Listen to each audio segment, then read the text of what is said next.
Hey guys, how are you all? Welcome back to my channel. Today we will see what if Naruto kicked out of villagers because he was orphan. If you enjoy, then please like, share and do comments. As 5 years old, Naruto ran from another mob of villager after getting kicked out of the orphanage for no apparent reason. Well, at least to him. Except for being a demon, as most of the villager called him before they chased him like they do in the past and doing now, pelting stone, glass bottles and whatever that is hard, throwable and small enough to fit in your hands at him.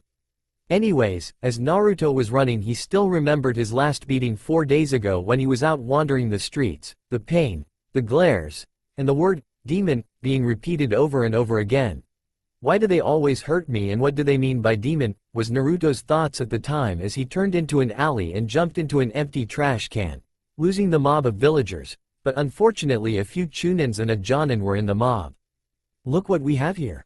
So deciding to hide from us demon? With that said, all the ninjas in the area pulled out sharp and pointy objects and began slashing, stabbing and mutilate him in the alleyway. As the time passed, more ninjas and villagers joined, and every time they heard him scream they just laughed. A few hours later, a very bloodied and burnt Naruto was left in the alleyway to die. As he looked up into the sky, he saw a streak of lightning flash above him as it began to rain, hiding the tears that showed he was crying. Soon his surroundings became blurry, then finally black as he passed as the rain washed away his blood. Naruto's mindscape. As he began to wake up, he found himself free of wounds and in a sewer. Fucking hell, first they beat the crap out of me, then heal me, then throw me into a fucking sewer. How the hell am I supposed to get out of here? Yelled an irritated Naruto. As Naruto walked along the seemingly endless tunnel, well, it ended in front of a large wooden barred gate, with a piece of paper then said, "Seal," on it. As he looked around trying to find an exit, a loud voice suddenly booms out of nowhere. So the jailer finally decides to visit then, huh?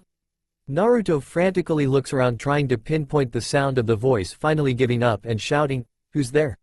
Show yourself." Then a pair of red silted eyes appears in the darkness, closely followed by a 100 feet plus tall fox, with 9 tails? "Kyuubi no Kitstein, 1, whispered a shocked Naruto. "Interesting, you are not the hyperactive, loudmouth idiot that you make yourself to be, and to your musing, yes, I am Kyuubi. Aren't you supposed to be like dead, and where the hell are we?" shouted an angry, shocked and curious Naruto. "Geez, tone it down, kid. I might be big and a few thousand years old, but I'm not deaf. To answer your questions, no, I'm not dead. It's impossible to kill a Biju. Even Ichibi no Shukaku, weakest of the 9 of us, can't be killed by mortals like you. So the Yondaime did the next best thing and sealed me into you. And to your second question, we are in your mind, kid. Okay, 2 more questions. Firstly, why did you attack Konoha? And secondly, why did the Yondaime seal you into me?" Naruto asks with a sad expression.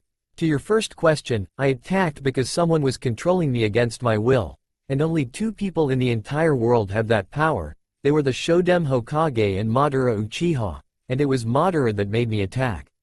For your second question, kid, to put it bluntly, he couldn't use anyone else, Bekao, because what? He couldn't use anyone else because they all have parents and decided to use some random orphan? My life is ruined because of him. Can't believe I used to respect him." As an angry Naruto kept ranting about how the Yondaime ruined his life, Kyuubi was getting a big migraine, so he decided to do something about it. "Can you please quiet down for a few minutes and let me explain?" And with that, Naruto closed his mouth and looked up at the fox with a still angry expression on his face. Good, he couldn't use anyone else because he couldn't ask any other parents to do what he can't do. So he used his own son to seal me, and protect the village, and if he didn't do it, Konoha and everyone in it would have been killed. Anyway, I knew your father, he was a good man, with a sense of honor and pride, yet humble at the same time, a people person. When he became Hokage, he learnt the secret about me and my promise to the Shoden to protect this village. He signed the fox contract, became a dual summoner of foxes and toads and a good friend to me.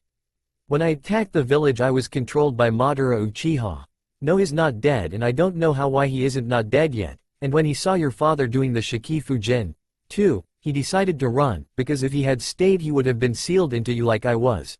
I believe your father saw him when he was doing the sealing. Although I do believe that he doesn't think that I attacked for no reason, and I never do things without reason. What I told you now was 2S ranked secret, which is me being sealed into you and you being Minato's son, and a triple S rank that no one is to know other than the Hokage about the fox summoning contract and is to never be repeated without Meyer the Hokage's consent. Well, at least about the fox contract anyway, and also I wouldn't going on about babbling how you were the Yondaime son either. Though you might want to talk to Hiruzen about it. And lastly, before I forget, here is the fox contract. Just bite your thumb and sign it with your blood, and use the name Namikaze instead of Uzumaki, which was your mother's last name by the way, and before you go hating your mother for abandoning you. She died while giving birth to you. Naruto stared at the fox with wide eyes and an opened mouth. Then all of a sudden a scroll poofed in front of Naruto. He opened and saw the name of all the past and present Hokages and Madara as well. Then remembering the fox instructions, bit his thumb and signed the scroll with his name and used Namikaze instead of Uzumaki. Kyuubi, if we are in my mind, then where did the blood come from? Also, why did you give me the fox's summoning contract when it's reserved for the Hokages only?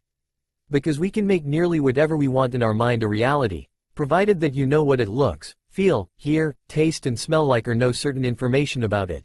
Secondly, I gave you the contract because it was your father's last will to me. Also, if it weren't, I would have also given it to you. How many people could say they survived like you did when they were 5? Already you have enough assignation attempts on your life to put most important figures in this world to shame. Also, I would suggest you wake up, because I believe the Sandaime found you, brought you to the hospital, and that I have created a mental link between us. Think your thoughts and I'll hear then and answer. Naruto just nodded, then something occurred to him. How do I get out? Then he felt a smack at the back of his head and blacked out. And when he opened his eyes and he saw a white ceiling of the hospital. When Naruto tried to move into a more comfortable position, his entire body seared with pain that caused his eyes to water. He looks down at his body to see it covered in bandages. Then he just sighed and fell asleep, deciding that he will go talk to old man Oji about everything he heard and to confirm if they were true or not. As Naruto headed to the Hokage Tower to see the old man, he remembered how Kyuubi suggested that he trained him a bit till the point where he know how to use chakra. Seriously, if everyone can use chakra at will, then there would be no such thing as samurais or civilians.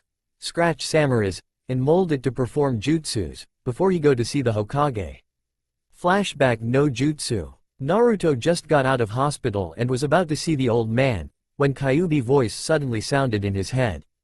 I think I should train you a bit before you go to see the Sandaime, just so you can use chakra, so that you can ask for jutsus and practice. Also, I have decided to train you when you sleep as well. To say Naruto was shocked was an understatement. Having the strongest of the 9 demon training him was just too good to pass up. Of course, WHO would be stupid enough to pass up training from you. Yelled an incredibly shocked and happy Naruto in his head, and Kyuubi just chuckled to himself. But then something came to him. How are we going to train at night when I'm asleep? In your mind, of course, while your body is resting, I'll be teaching you theory, like politics, tactics, seals and stuff like that.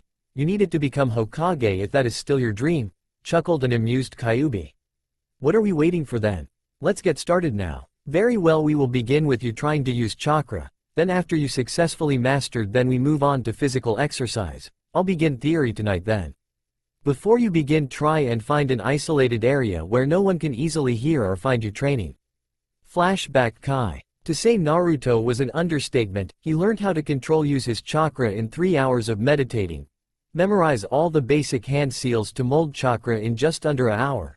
And the physical exercise that Kyuubi put him through didn't tire him as fast as other people his age, because he has been running from mobs as when he could walk without falling over. And at night Naruto absorbed everything Kyuubi taught him like a sponge when he puts his mind into it, and Kyuubi discovered that Naruto has a knack for seals on his 3rd day of theory when he learned about seals. Like father like son, were the thought of Kyuubi as when he remembered of how Naruto copied a gravity seal perfectly after seeing it once. On the 5th day he mastered the tree climbing exercise, where only he can use his feet and chakra to climb a tree, and water walking the day after. So he has better chakra controlled. What was in canon was just pathetic. And just yesterday he mastered drawing storage seals, basic alarm seals and basic explosive tags. Not trying to make him too overpowered, but these seals would make his life a bit easier in my opinion. To say Kyuubi was shocked was an understatement. These seals took beginners at least a week to perfect, and Naruto did it in 2 days. Naruto was definitely going to be a Fuin Zero master. As Naruto made it to the Hokage Tower and went to the Hokage office.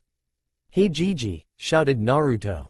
A small smile can be seen on the Sandame's face when he saw his adopted grandson grinning at him.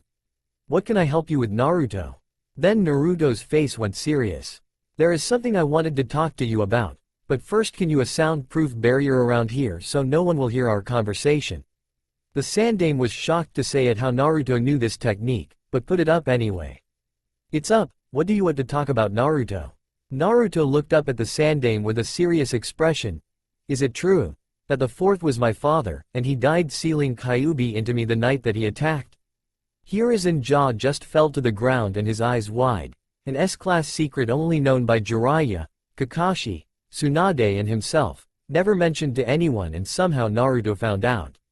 How was that possible? One of the top secrets of Konoha, not even known to his advisors, was founded by a 5-year-old child, no less. To say he was shocked was to say Jiraiya was not a pervert. Naruto, how did you find out? Who told you? Tell me now. So it's true then. Firstly, before I answer your question, you must answer mine. Why did you keep something as big as this away from me? Why? I could have had a better life, whispered a sad Naruto. Your father, Minato, had lots of enemies. He wanted to keep you safe. It was his last wish to me and a few others, for you not to know your heritage before you turned 18 years old or became Jonin rank. Even if a tiny bit of info has been leaked out, assassination attempts will not only have been from this village, but other nations as well, especially Iwa, because it was your father that they lost the Third Shinobi War and wanted revenge ever since. So you see, it was to keep you safe, and not everyone in this village even can be trusted.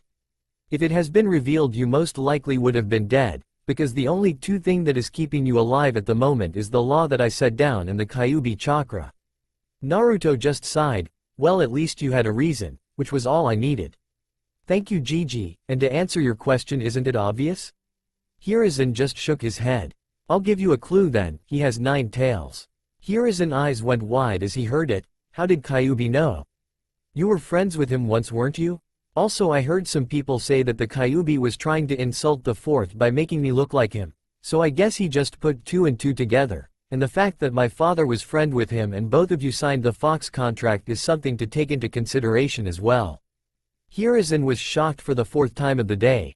Naruto just discovered 3 S-ranked village secret that most people don't even know about, let alone someone his age. Very well, do you want your inheritance? Unfortunately, the civilian council decided to spend the money saved for you, but you still have your father's technique scrolls, including Hirishin 1, Rasengan 2, and some other scrolls that Minato wrote what he knew in.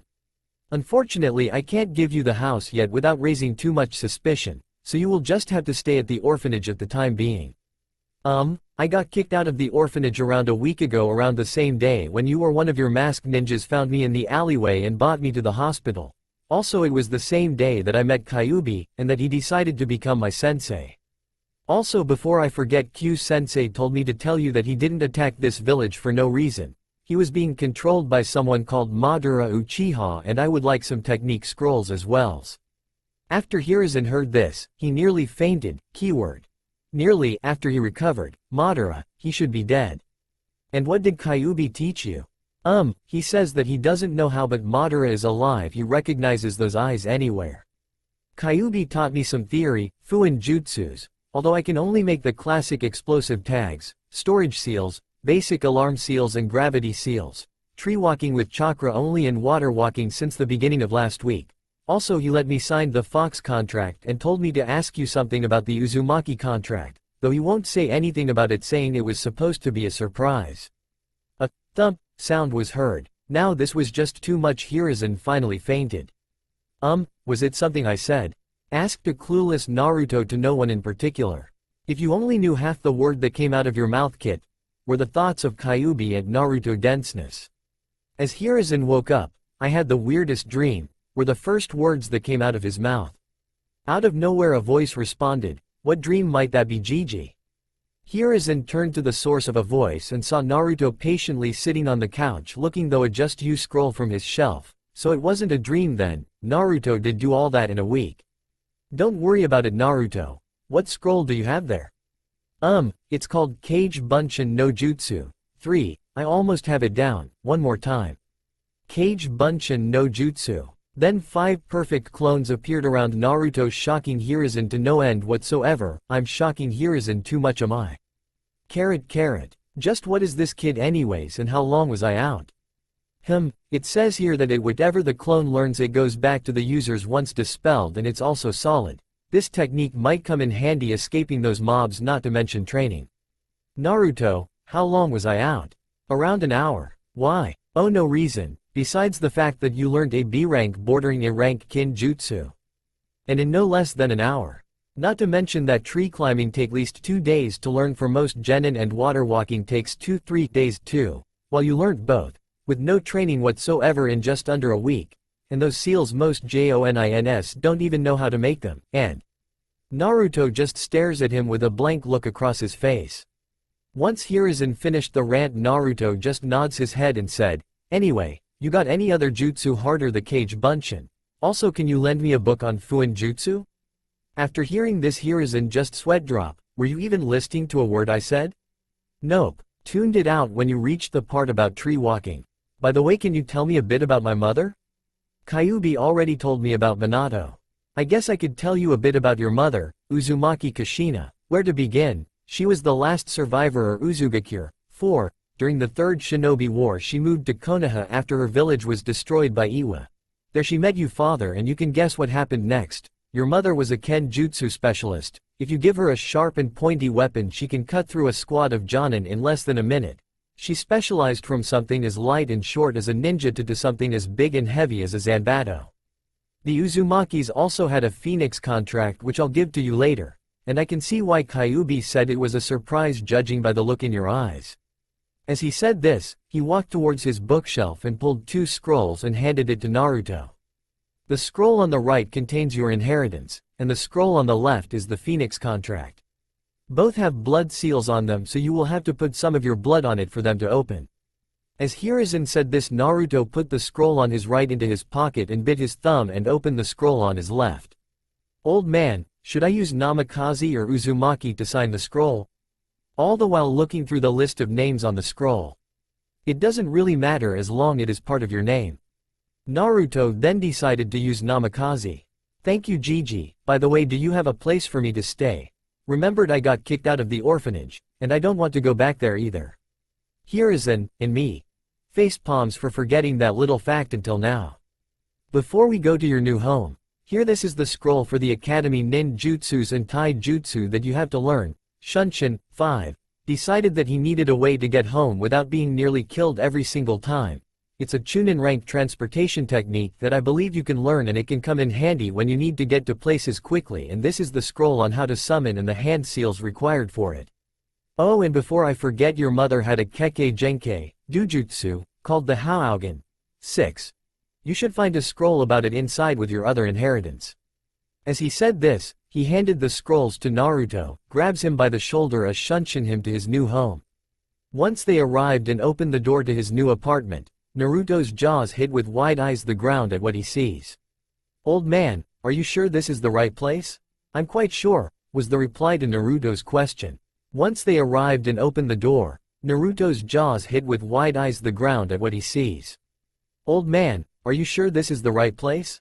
"I'm quite sure," was the reply to Naruto's question.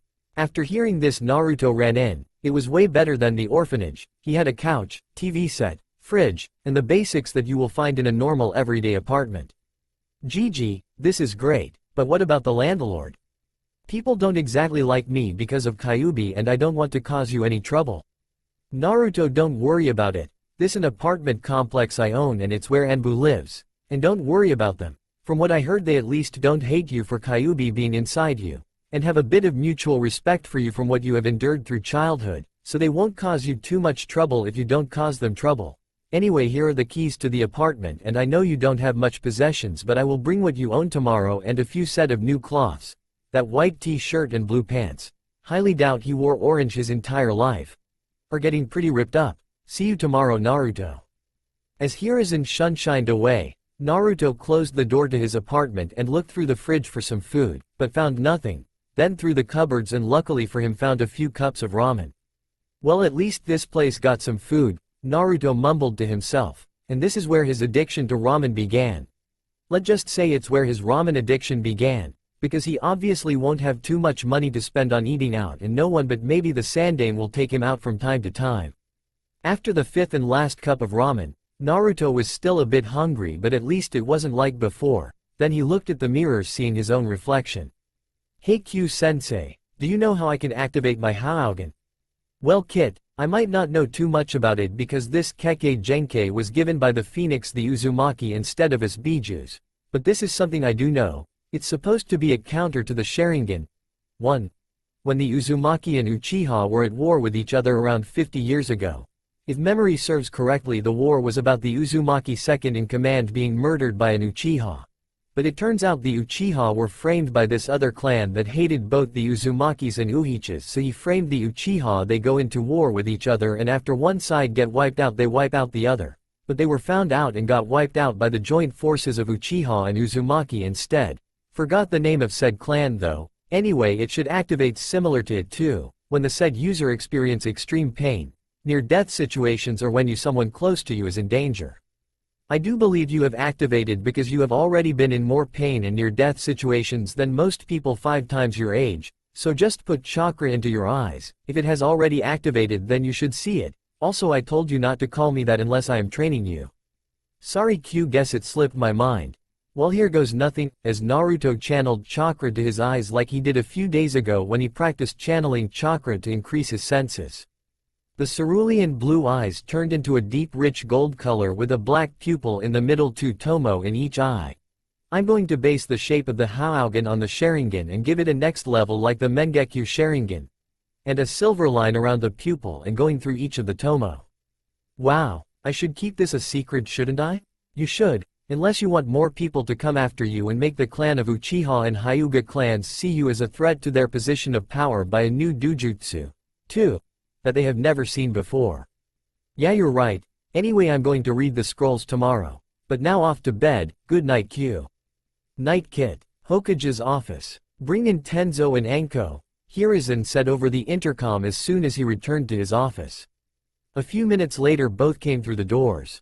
Anko has light brown, pupil-less eyes and her violet hair is done up in a short, somewhat spiky ponytail, while wearing a tan trench coat with a toothpick in her mouth, which showed she was eating dangos before coming here. Tenzo has light brown hair and was in his full Anbu uniform. Tenzo, please remove your mask. Thank you. Now, to put it bluntly, I want you two to help Naruto in his training to become a shinobi. As Hiruzen said this, Anko raised an eyebrow. You mean the Jinchuriki, 2? Why do we have to train the Gaki, 3, Hokage-sama?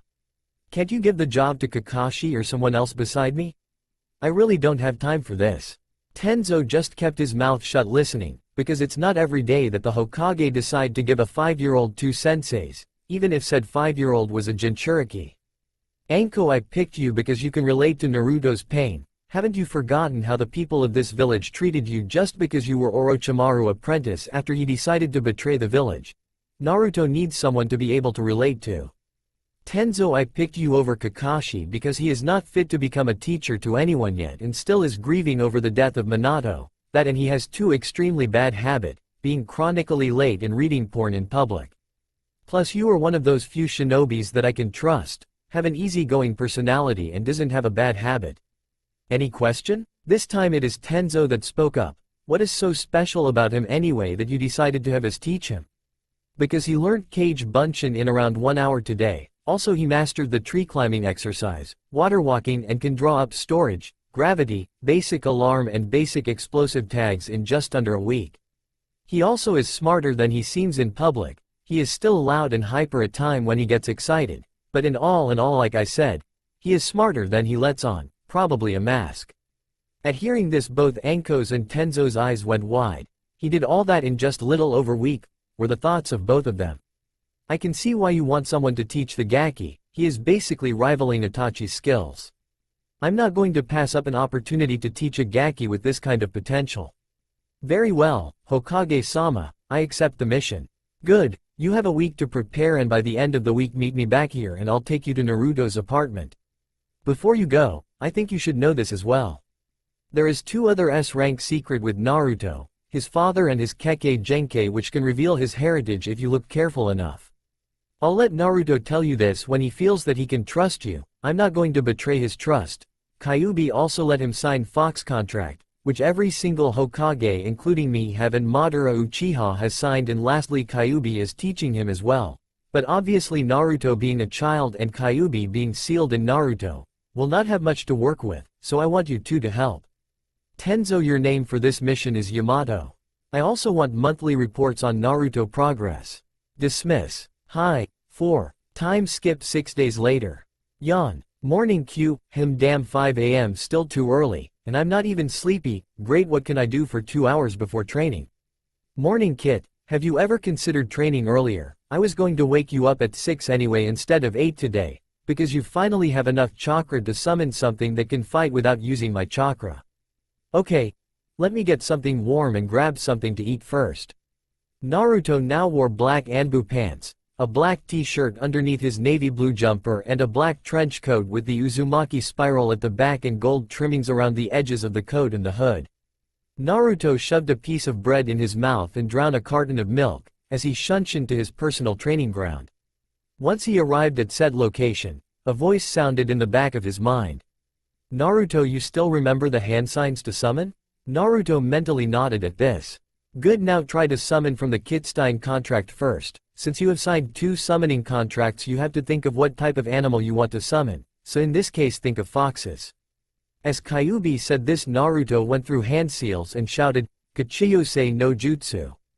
Then a miniature Kyuubi appeared in front of a shocked Naruto. Good, when you first try to summon something from a contract, you have to summon the boss, summon and pass a test before you can summon anything battle-worthy.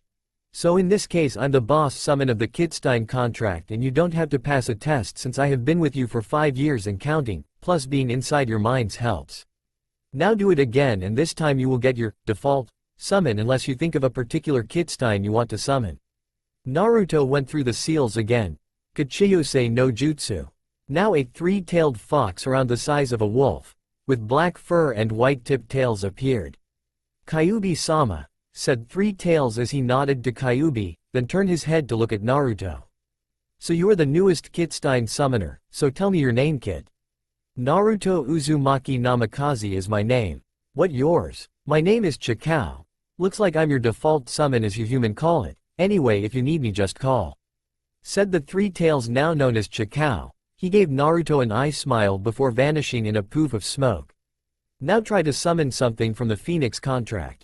Again Naruto went through hand seals. Kachiyose no Jutsu. Then a phoenix the size of Kyuubi appeared.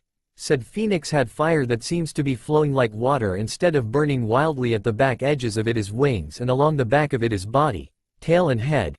Its eyes seems to be glowing gold with a mix of orange, and it has black pupil in each eye.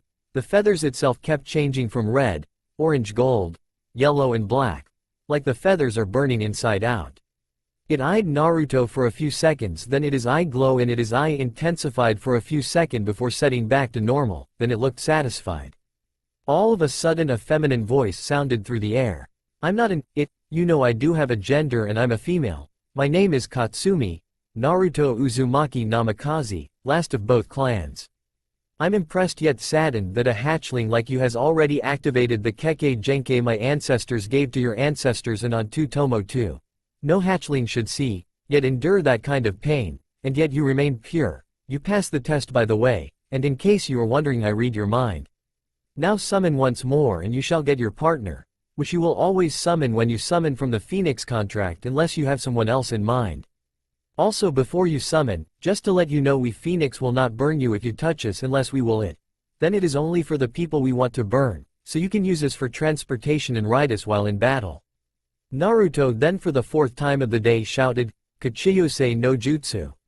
Then a deep ice blue phoenix appeared. It has ice powder flowing into the air and evaporating on the edges of its wing and along its back, tail and head. A masculine voice sounded through the air, bringing Naruto out of his musings. You have great potential. No one this young has ever signed the Phoenix contract and managed to summon one of us at such a young age. It would be an honor to work alongside you as a partner. My name is Fuyu, what about yours? My name is Naruto Uzumaki Namikaze, nice to meet you, Fuyu. Smile Naruto. Out of curiosity, why don't you have fire on your wings? Aren't phoenixes supposed to have fire? Asked Naruto. Fuyu just chuckled at this. I'm an ice phoenix, as phoenix unlike most summon, we are born with one or two elements, and the element we are born with is the element that, lack for better terms, comes out of us. Naruto just gave a slight nod showing that he understood. If you don't need me, I'll be going back now. Same here, Fuyu. By the way, say hi to Gamabunta for me when you see him. He is the Toad boss, and your third contract. See ya around, Naruto-san. As she said this, all three summoned poofed out of existence, leaving Naruto alone. Hey Q-sensei, what did she mean by my third contract? You will find out when the time comes, Naruto. Now Shunshin, back to your house, get something to eat.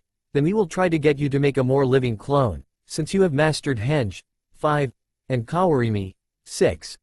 And because your chakra supply is so large, then even managing to make even one can increase your chakra control to twice your current level.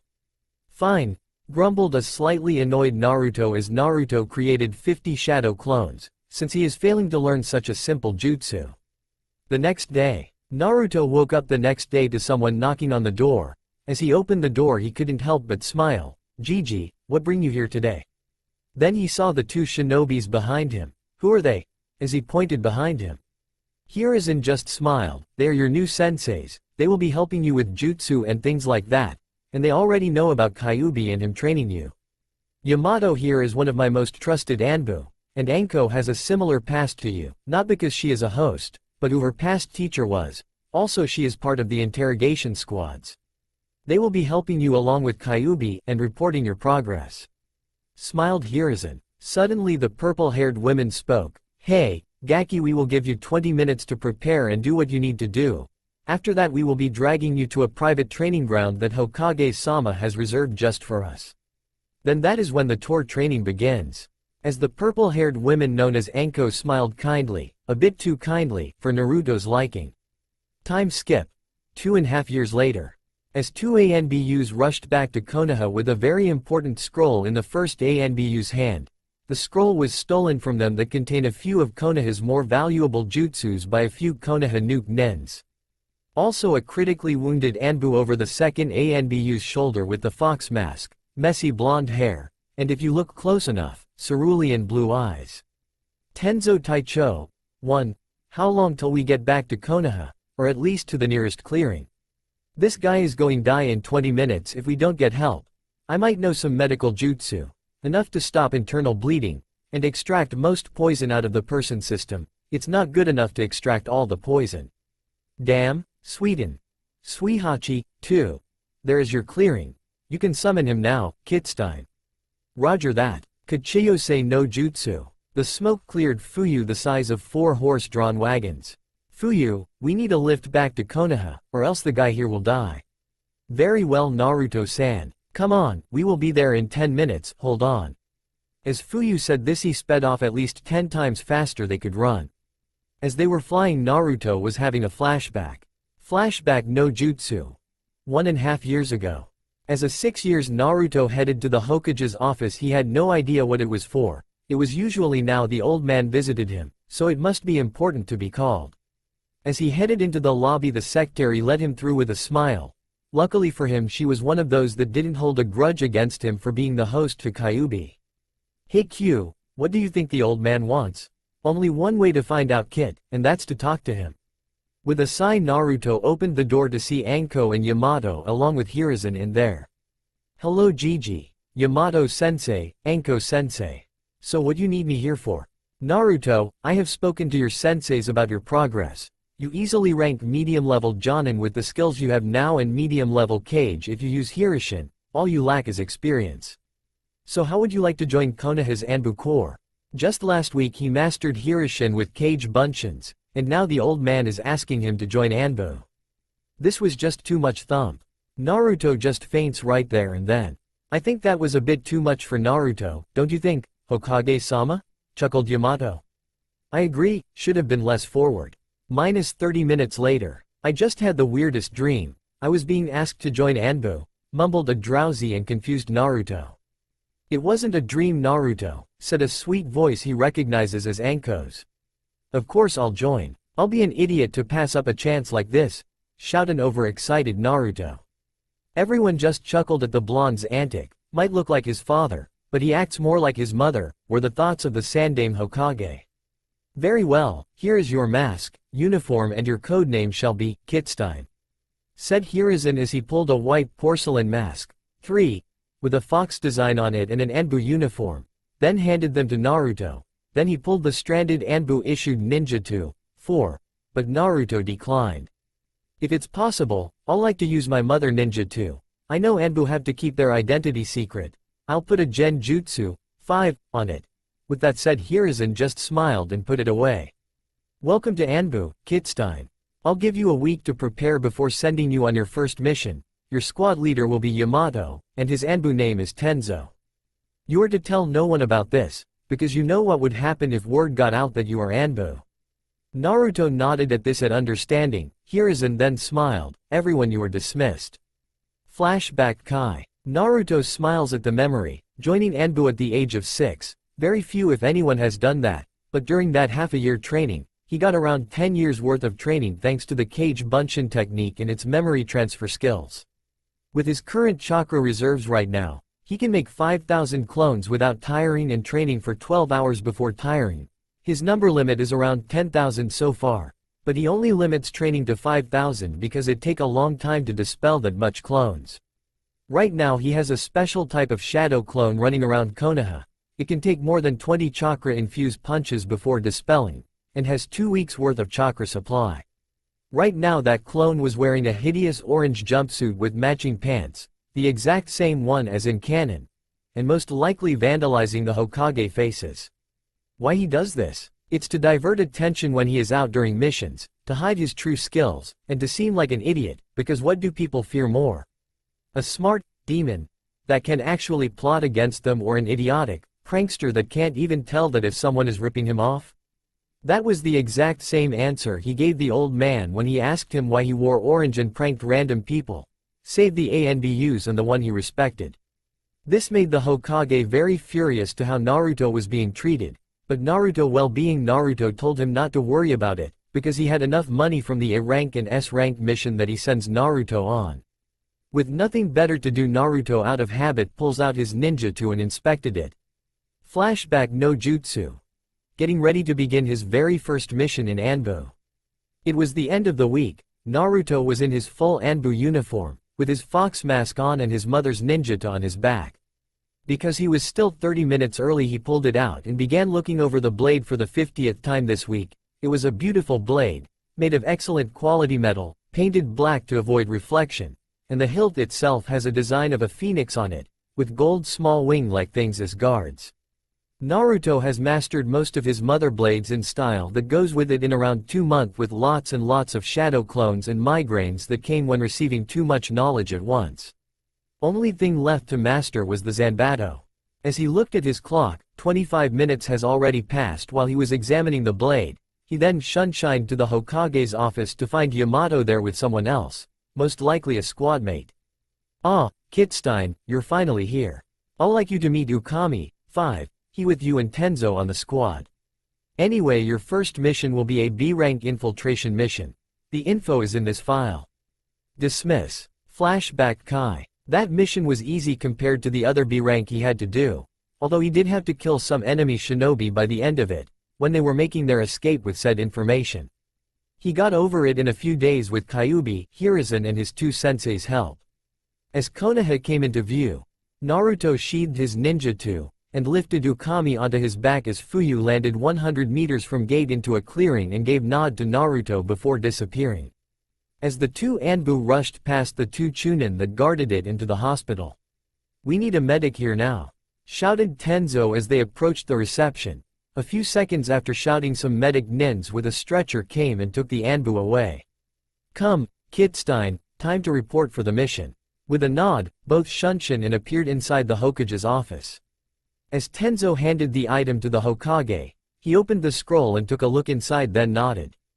"Good job, you have just completed an A-rank mission, but where's Ukami?" "Hokage-sama, Ukami has been poisoned when a kunai scratched him. If it wasn't for Kitstein medical skills he would have been dead. He's being looked after at the hospital as we speak." Lastly, Naruto unlocked the third tomo for my Haugen during the mission. Congratulations, Kidstein, please take off your mask both of you. With that said, both Yamato and Naruto removed their masks. Naruto, I'm sorry to say this, but you have to go attend the Ninja Academy if you want to become an official shinobi of Konoha. Don't worry, you will still retain the rank of your current Anbu status, but you will be a genin at the same time if you attend. I wouldn't have done this except the majority of the village still doesn't like you too much. Naruto just nodded at this understanding. If I don't attend the academy, the council will grow specious, especially with me shouting on the top of my lung about being Hokage, and the civilian council at least will go snooping around. When they find out that I am in Anbu, and with the missions I have completed, there will be hell to pay. Also, I highly doubt the villagers don't want the demon protecting them. And when that bit of info get out, they will want to banish me or something like that after they find out I became more powerful than most shinobi in this village. Technically I'm still civilian as well, am I right, Gigi? Hiruzen nodded. Glad you understand the situation I'm in, Naruto. I'll also be giving you B or A rank mission on the weekends so you can support yourself. You can put your masks back on. Also, the new academy year begins tomorrow. I'll be dropping the books you need at your place tomorrow at 6:30. As Hiruzen was about to dismiss them, his assistant walks in. Hokage-sama, here are more paperwork that needs done. As the assistants left, Hiruzen let out a string of curses about paperwork and how hell is a much better place.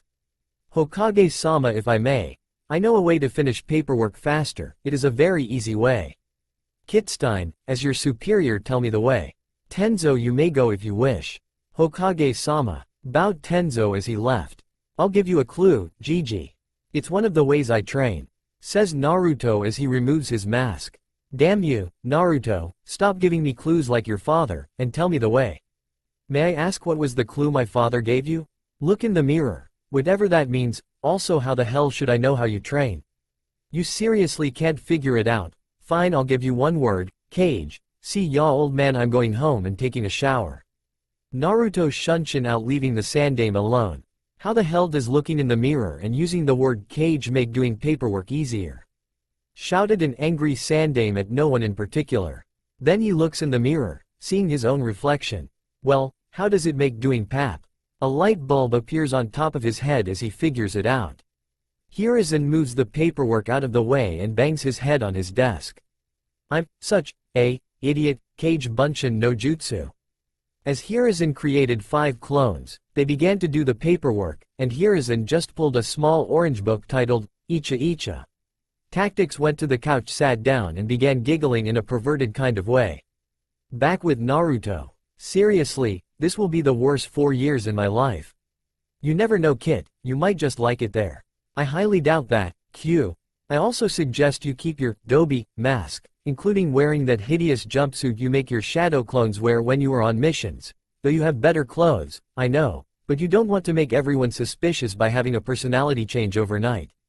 You just made it worse. Hey, why can't I send a shadow clone in my place, huh, Q?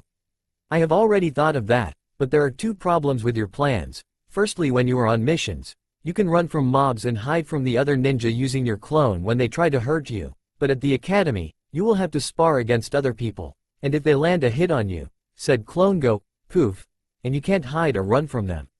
Even if you do use your special clones, people can tell the difference between Kage Bunshins and the original if they look close enough, and you don't want to risk being found out, do you?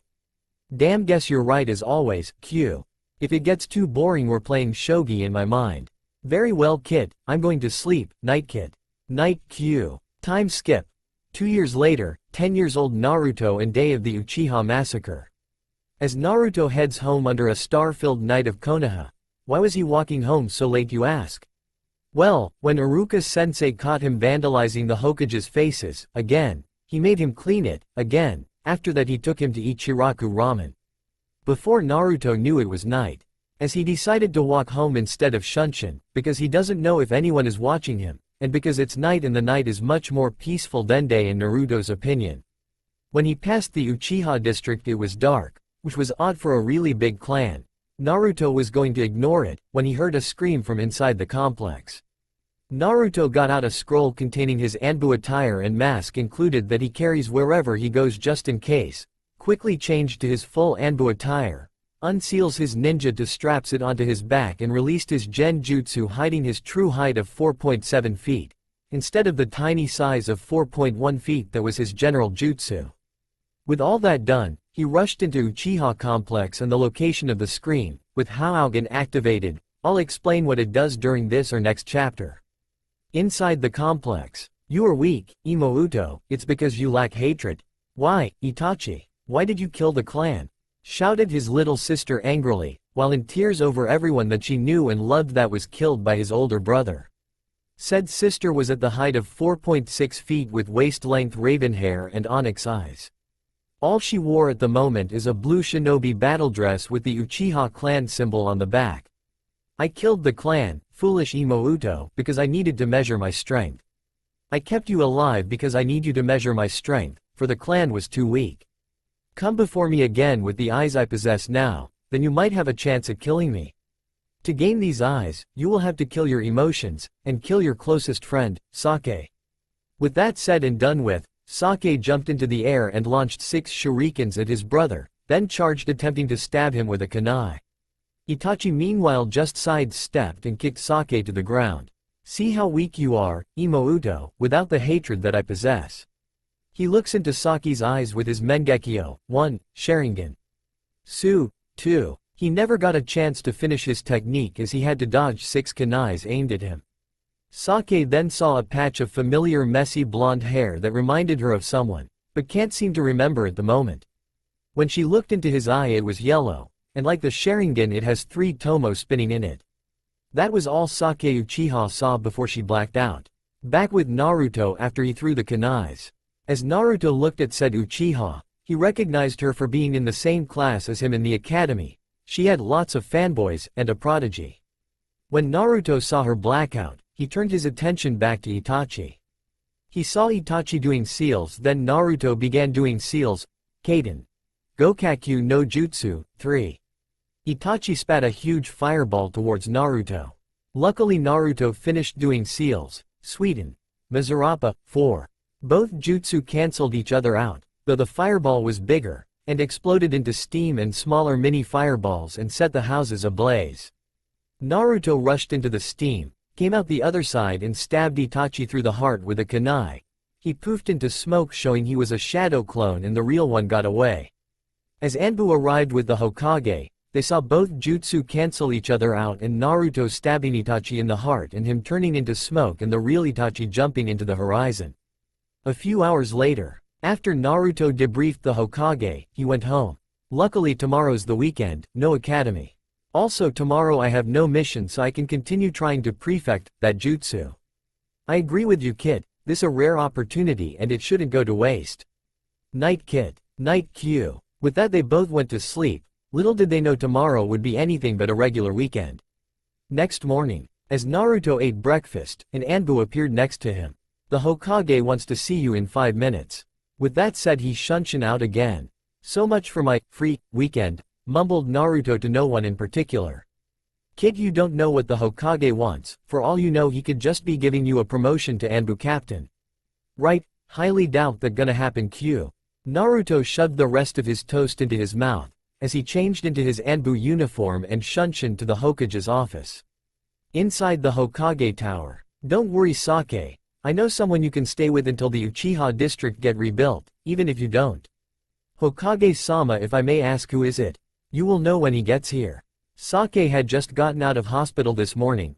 All she had was a few bruises and a scratched knee. After she made it to the front of the hospital doors and Anbu appeared in front of her, said the Hokage wanted to see her and shunshined her off. When she got there he asked her a few questions, then if she got anywhere to stay, because they were busy cleaning up the Uchiha district from the fire his brother had set. She shook her head signifying no, then the Hokage called an Anbu, whispered something into his ear. He nodded as shunshined off to do whatever. Then her mind wandered back to the blonde Anbu last night that saved her, though his brother wasn't going to kill her. You can tell he was going to do something bad and painful. She was about to ask the Hokage who he was, until the same Anbu from last night shunshin into the office. He got on one knee. Hokage-sama what did you need me for? Sake I believe this was the Anbu that saved you last night? Am I right? She nodded at this. while the Anbu eyed the Hokage curiously. Sake, Kitstein here is one of my most trusted Anbu, not to mention one of the stronger shinobis in this village as well. He is also an orphan and never had parents, so you can relate to him in some way.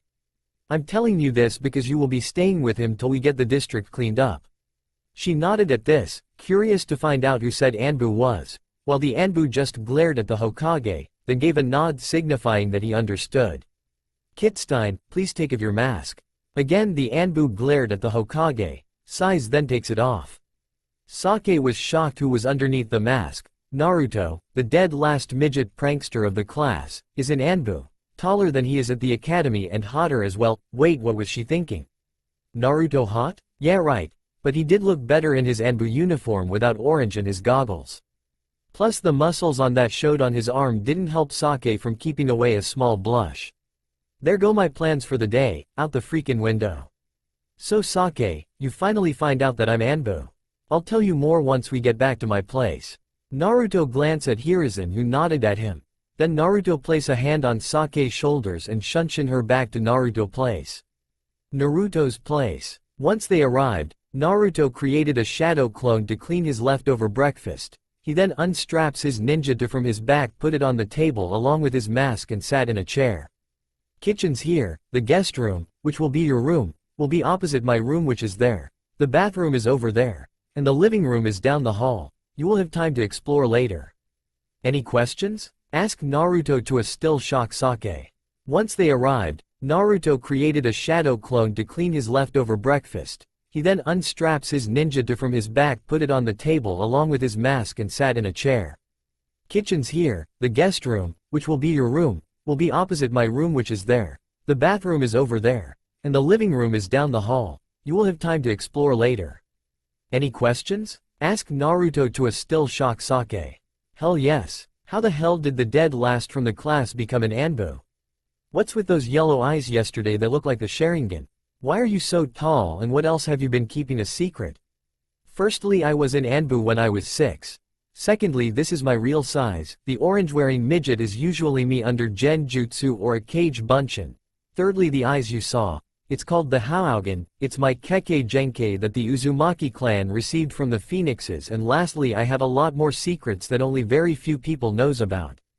Sake was shocked. The dead last, the Dobi, class clown and the person that everyone hated was in Anbu when he was 6, the same year that Itachi graduated from the academy, and how many time people, especially her fanboys, has called him a clanless, no talent Dobi, and little did they know he could have killed them all in a split second. So tell me why you always act like an idiot at the academy. Also tell me about your Kekkei Genkai, Naruto. What happened to Dobi? Sake remembered that every time she said something to him she would always use Dobi. Can't exactly call you Dobi now that I find out you are in Anbu now, can I? Now are you going to answer my questions? Naruto just chuckled at this. Firstly, you are not in a position to make demand to someone stronger than you are. Unless you outrank them or if they are your captives.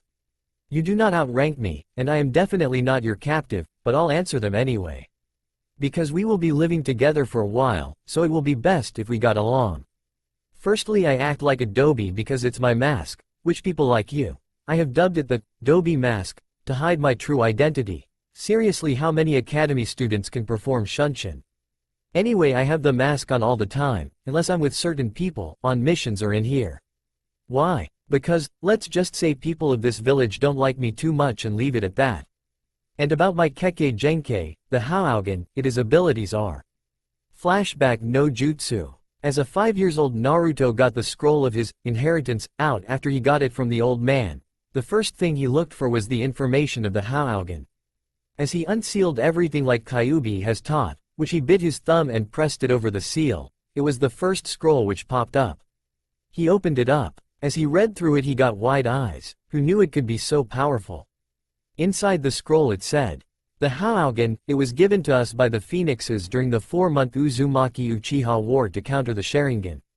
Its shape was based off the Sharingan. The only different in appearance is the different color irises. The Haugen has the same Tomo stages just like the Sharingan do, just with different effects. The first Tomo allow the user to see through most genjutsus, predict movements and see other people's chakra signatures. The second tomo allows the user to see through more genjutsu, put opponents in minor genjutsu, and lastly see movement in slow time movements. Lastly, the third tomo, the last level, for all Uzumakis so far, allow people to dispel all but the best of genjutsus, put other people in more advanced genjutsu, allow telepathic communications with other Uzumaki who have the 3 tomo stage and activate it at the same time, and lastly understand how ninjutsu works. No, it does not copy it, but helps you learn it, for you memorize the seals, see how much chakra it uses and so on. So if you want to learn it, you will have to practice till you master it, or you will forget it in a week. Also, it only work if the jutsus falls into your elemental category. Unlike the Sharingan which just copies it. There is also a higher stage that the Phoenix have told us, no one has activated it so far, because according to them, the person must have the right intention and under a certain circumstances before activating it. The power it possesses, the Phoenix will not tell us, saying that the power for each eye is different and can have 3 to 6 new powers depending on the user. Also, the shape of the eyes, according to their information, is all different, depending on the personality of the person. Having different shape and power for each person, it sounded exactly like the eyes Madara and his brother Izuna, each possessing a different shape and power, so he decided to name this version after the Mengekyo Sharingan. The Mengekyo Haugen. If anyone has ever unlocked the level after the 3 tomo, please write it in this scroll, the power and how to unlock, for future generations. That was where the scroll ended, but from what Naruto has seen, it was powerful. Naruto wasted no time in trying to master it after that day and trying to unlock the 3 tomo. Flashback Kai. There was a war between Uzumakis and Uchiha? Guess by what your clan is like, I'll say we Uchichas won. She grinned smugly. Actually, both clans made a temporary truce and went after the third clan, which caused the war. What happened was third clan hated both clan for I don't know what. Kill a high-ranking official from each clan, made it look like the other clan did it. Then, bam, you got yourself a war. Which is this reason the Uzumakis asked the Phoenixes for help, and they helped in granting us a Kekkei Genkei, which isn't originated from a demon, Biju. Also, the war occurred around 120 years ago before the construction of hidden villages when all clan were at war with each other. Lastly, you should know that the Uzumaki lived in Whirlpool Village, before it was weakened by Iwa, and which Kyuubi destroyed on his rampage here to Konoha. Hey, I wasn't in control of my body and mind at my time. Never said I blamed you, just telling her the truth. So what is the name of said third clan? No idea, but I heard from a reliable source, well at least to me, that it's now extinct. Okay, oh yeah, I prefer if we can keep my mask on, just act the way you do around me at the academy and stuff like that. I don't like people nosing around stuff that ain't part of their concerns. Lastly, before I go make dinner, I'll be taking you back to your home tomorrow and getting some of your belongings. Fine, Dobi. Smiled Sake for the first time around someone outside her family. I said academy, not here. Yelled Naruto. After dinner. That was a good dinner. Who knew the Dobi can cook? Firstly, I'll appreciate it if you stop calling me Dobi around here, and about the cooking, you usually pick it up if you've been through what I have been through. Said as Naruto took a sip of his tea. Being an Anbu? That, and if you lived your life as an orphan where everyone either hated or scared of you. Wait, you're an orphan? What happened to your parents? I thought the Hokage said this in his office, and wasn't it obvious enough when no one ever came around to pick me up from the academy? If you must know, they died during the Kyuubi attack, which was half true since both Naruto's mother and father died on the same day of the attack, but for various reasons. Sari was in shock from finding out you were in Anbu. So that what the Hokage meant when he said I can relate to you, and about no one to pick you up, there is a rumor going around that you were abandoned by your parents, Sari. As Naruto heard this, he clenched his fist in anger and eyes flashed red for a brief moment before returning to normal. Unfortunately, Sake saw. Wait, why did your eyes just flash red? Huh? What do you mean? Crap, I need to control my anger better. No shit, Kit, unless you want to tell her about me, I suggest you make up some excuse and quick. It just flashed red for a brief moment. Are you sure you weren't seeing thing? All I did was flash my Haugen for a brief second. I swear it flashed red. Oh well. Phew, close call. Anyway, guess what they say is true then. What, your parents abandoning you? No, I know who my parents are, but I don't intend to tell anyone that just yet. What I meant was that the saying, ignorance is bliss, is true, to an extent at least. Anyway, get ready for bed. I'll be taking you back to the Uchiha compound tomorrow to get your possessions. Well, at least the one that are still intact from the fire. Night. Yeah, night. The next day. Sake woke up the next day, got changed and headed to the kitchen to find Naruto leaning against the counter in his full Anbu uniform with the mask covering the right side of his head. Sleep alright yesterday? Asked concerned Naruto. Just fine. You sure? I mean, I could hear you from my side of the room, screaming every once in a while last night. Fine. I had a nightmare about Itachi. Happy now? You know I'm just trying to help, right? Being in Anbu you see stuff most people twice my age don't usually see. Anyway, you ready to go get your things? Yeah, just let me eat breakfast first and sorry about snapping at you before, it still hurts. Naruto nodded. 30 minutes later she and Naruto shunshin to the main entrance of the Uchiha complex. The entrance was guarded by 2 Anbu, which halted them till Naruto showed them a piece of paper from the Hokage, which they were let inside afterwards. Sake turned to Naruto. What was that paper about? Isn't it obvious? When she shook her head he sighed. That was permission from Hokage-sama to allow us in here. Wait, why do we need permission to enter my home? Beside the fact that your entire clan was slaughtered, that around 3/4 of the complex was burnt down and not a building escaped damage, which could injure you badly, not to mention the fact that the Hokage don't want people snooping around, I don't see why you need it. Once they reached the clan compound, you can see Chunin's squads with some Anbu clearing away the debris, and the bodies were left on the courtyard, covered with blankets and marked with a name. Also, a ceremony will be held for the clan in a week, just thought you like to know. When they reached Saki's house in the center of the district, she led him into a room. Alright, how are we going to get my stuff to your place? Naruto just grinned under his mask and pulled out a storage scroll. With this, take whatever you need and I'll seal it in here. Sake nodded and in 40 minutes they were done. When they were walking back to Naruto's apartment because they had some time to kill, they ran into Ino and Sakura. Just my freaking luck, thought a certain blonde. 3 guesses which blonde. Hey Sake, who is that beside you? Said a certain pink-haired girl. Him? He is just here to help me get some stuff from my house. Oh, where are you staying with then? I heard that most of the Uchiha district was burnt down due to fight between an Anbu and Itachi. The blonde girl then asked. Sensing this was not going to go in his favor, Naruto quickly made a plan to get out as soon as possible. Uchiha-san, if you don't need me anymore, I have some business to take care of. If you need me later on, just let the Hokage know. Naruto handed the scroll with sake belonging and a key to his apartment before he shunshins away. Who was that? Anbu? I meant why did he leave when he saw us? I don't know, probably has something to do, didn't you hear him? Anyway, you alright, got anywhere to stay? Hokage-sama got me somewhere to stay. Well, if you need somewhere to stay, I'm sure my mum wouldn't mind. I'll keep that in mind. Now if you guys don't need me I'll be off now, see ya. With that Sake walked to Naruto's apartment. When she reached his house, she found Naruto's Anbu uniform on the couch and a note on the table. Out to get groceries. Sake shrugged and headed to her room, then realizing she had no idea how to get her stuff out, went to the couch and sat down. 20 minutes later she heard the door open. When she was about to shout at said blonde for giving her a scroll that she didn't know how to unseal stuff from, he walked into the living room in his genjutsu and orange jumpsuit all bloodied and bruised. She forgets about the scroll instantly, fearing about the blonde's welfare. Naruto, what happened to you? Didn't you read the note? Yes, but why are you all beaten up like this? Ain't you supposed to be in Anbu? Oh, this is nothing. It should be all healed up by tomorrow. And besides, if you think this is bad, wait till it's October 10th. As Naruto said this he undid the genjutsu and his hand glowed green and he placed it over some of the deeper wounds. Who did this to you? Why didn't you beat the crap out of them? Simple, the people who did this to me today are mostly civilians, with some Jonin and Chunin ninjas. Also some of your fanboys decided it would be fun to kick me around a bit.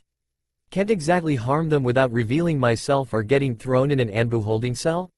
Sake was speechless. Here Naruto was in Anbu, doing mission and protecting the village, and they beat the crap out of him, and to think he has been going through this for 10 years. 10 years worth of beating because the people that cared for him either didn't know what was going on or don't have time to take care of it. 10 years of loneliness, with no one to care for him except the Hokage, but he probably didn't have time to visit him anyway. Basically 10 years worth of hell. Hell, she just lost her parents for a couple of days and it sucked. Think about having no one to care for you. If she was in his shoe, she would have been dead a long time ago. Wait, isn't October 10th your birthday though? Yeah, your point? Shouldn't the villager be like, I don't know, stop beating you up because, and maybe treat you kinder because it's your birthday? I don't know about other people, but when it was my birthday my parents gave me gifts and stuff like that. What happened October 10th 12 years ago? What happened? Kyuubi attacked. And Konoha's hatred of the Kyuubi or anything related to Kyuubi is only rivaled by the hatred of Iwa. But Kyuubi is killed by the Yondaime. Right? Also, shouldn't the Hokage try to stop them? There is already a law, but so many people do it, by the time the beatings stop at least 9/10 of Konoha will be buried 6 feet under the ground. Wait, isn't tomorrow October 10th? Yes, and it's around the time I ask for an A-rank mission or higher from the Hokage, but I'm stuck looking after you. So I guess I either stay indoors tomorrow or end up in hospital as a bloody pulp. Luckily they still haven't found out where I lived yet, they still think that I moved from hideout to hideout, not that I'm complaining. It keeps them off my trail, although some shinobi try to find out where I actually live or usually stay at, which I have at least 4 different places to go to if that happens. Sorry, why? All my life I haven't seen someone beaten so badly for just being born on the day of Kyuubi's attack. Aw thanks, Sake, never knew you cared for me. Naruto flashed a foxy grin at her. Almost instantly she turns red and shouted, I was just curious Baka, 1. Can you stop screaming, it's hurting my ears? Since you are in Anbu, why don't you just use henge? Assuming that the Dobi knows how to use henge. Beside the fact I technically haven't learned it yet, most experienced chunins can see through a henge, and jonins know if a genjutsu has been casted from a chakra spike. So when they find out that I was the one in the henge or genjutsu, there will be hell to pay. Wait, how do people know you haven't learned henge yet? Also, don't you use a genjutsu to control your size? Well, being dead last you have a reputation. Also, information about my progress get leaked into the public because most teachers there hates my gut. Also, the only reason they haven't noticed the genjutsu yet is because the demon seem to be too stupid to do anything, except run from a mob. So they don't pay too much attention, but someone else they haven't seen before, they will be on their guard. Guess you're right, wait, Iruka-sensei seems to like you. Are you sure he hates you? I meant Mizuki. He is the one that usually rigs my tests to make them harder, points out my hiding spots and so on. Iruka-sensei on the other hand is like my older brother figure. Why do you call Iruka-sensei, don't you know everything he teaches you? Yes, but I call him sensei because his is the one of the only people that I know that could be bothered to teach me anything, or at least try. Though he didn't like me much when I first began through, guess I grew on him. Naruto said the last part with a thoughtful expression.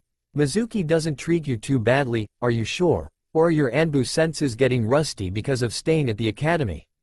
Firstly, I do solo B-rank plus mission every week. Where do you think I get my money? And you can tell that he hates me by looking in his eyes when he looks at me. Most people don't bother to conceal their hate because I seem too ignorant to realize. Why did you make a mask anyway? If they see how much skills you have in the first place, they probably would stop beating you. Naruto just stares at her if she had gone crazy. For the best in the class you can't see underneath the underneath, can you? Firstly, you hear them calling me demon, or Kyuubi's recantation. Hell, when I first joined the academy there was petition going around to prevent the demon from joining and gaining power.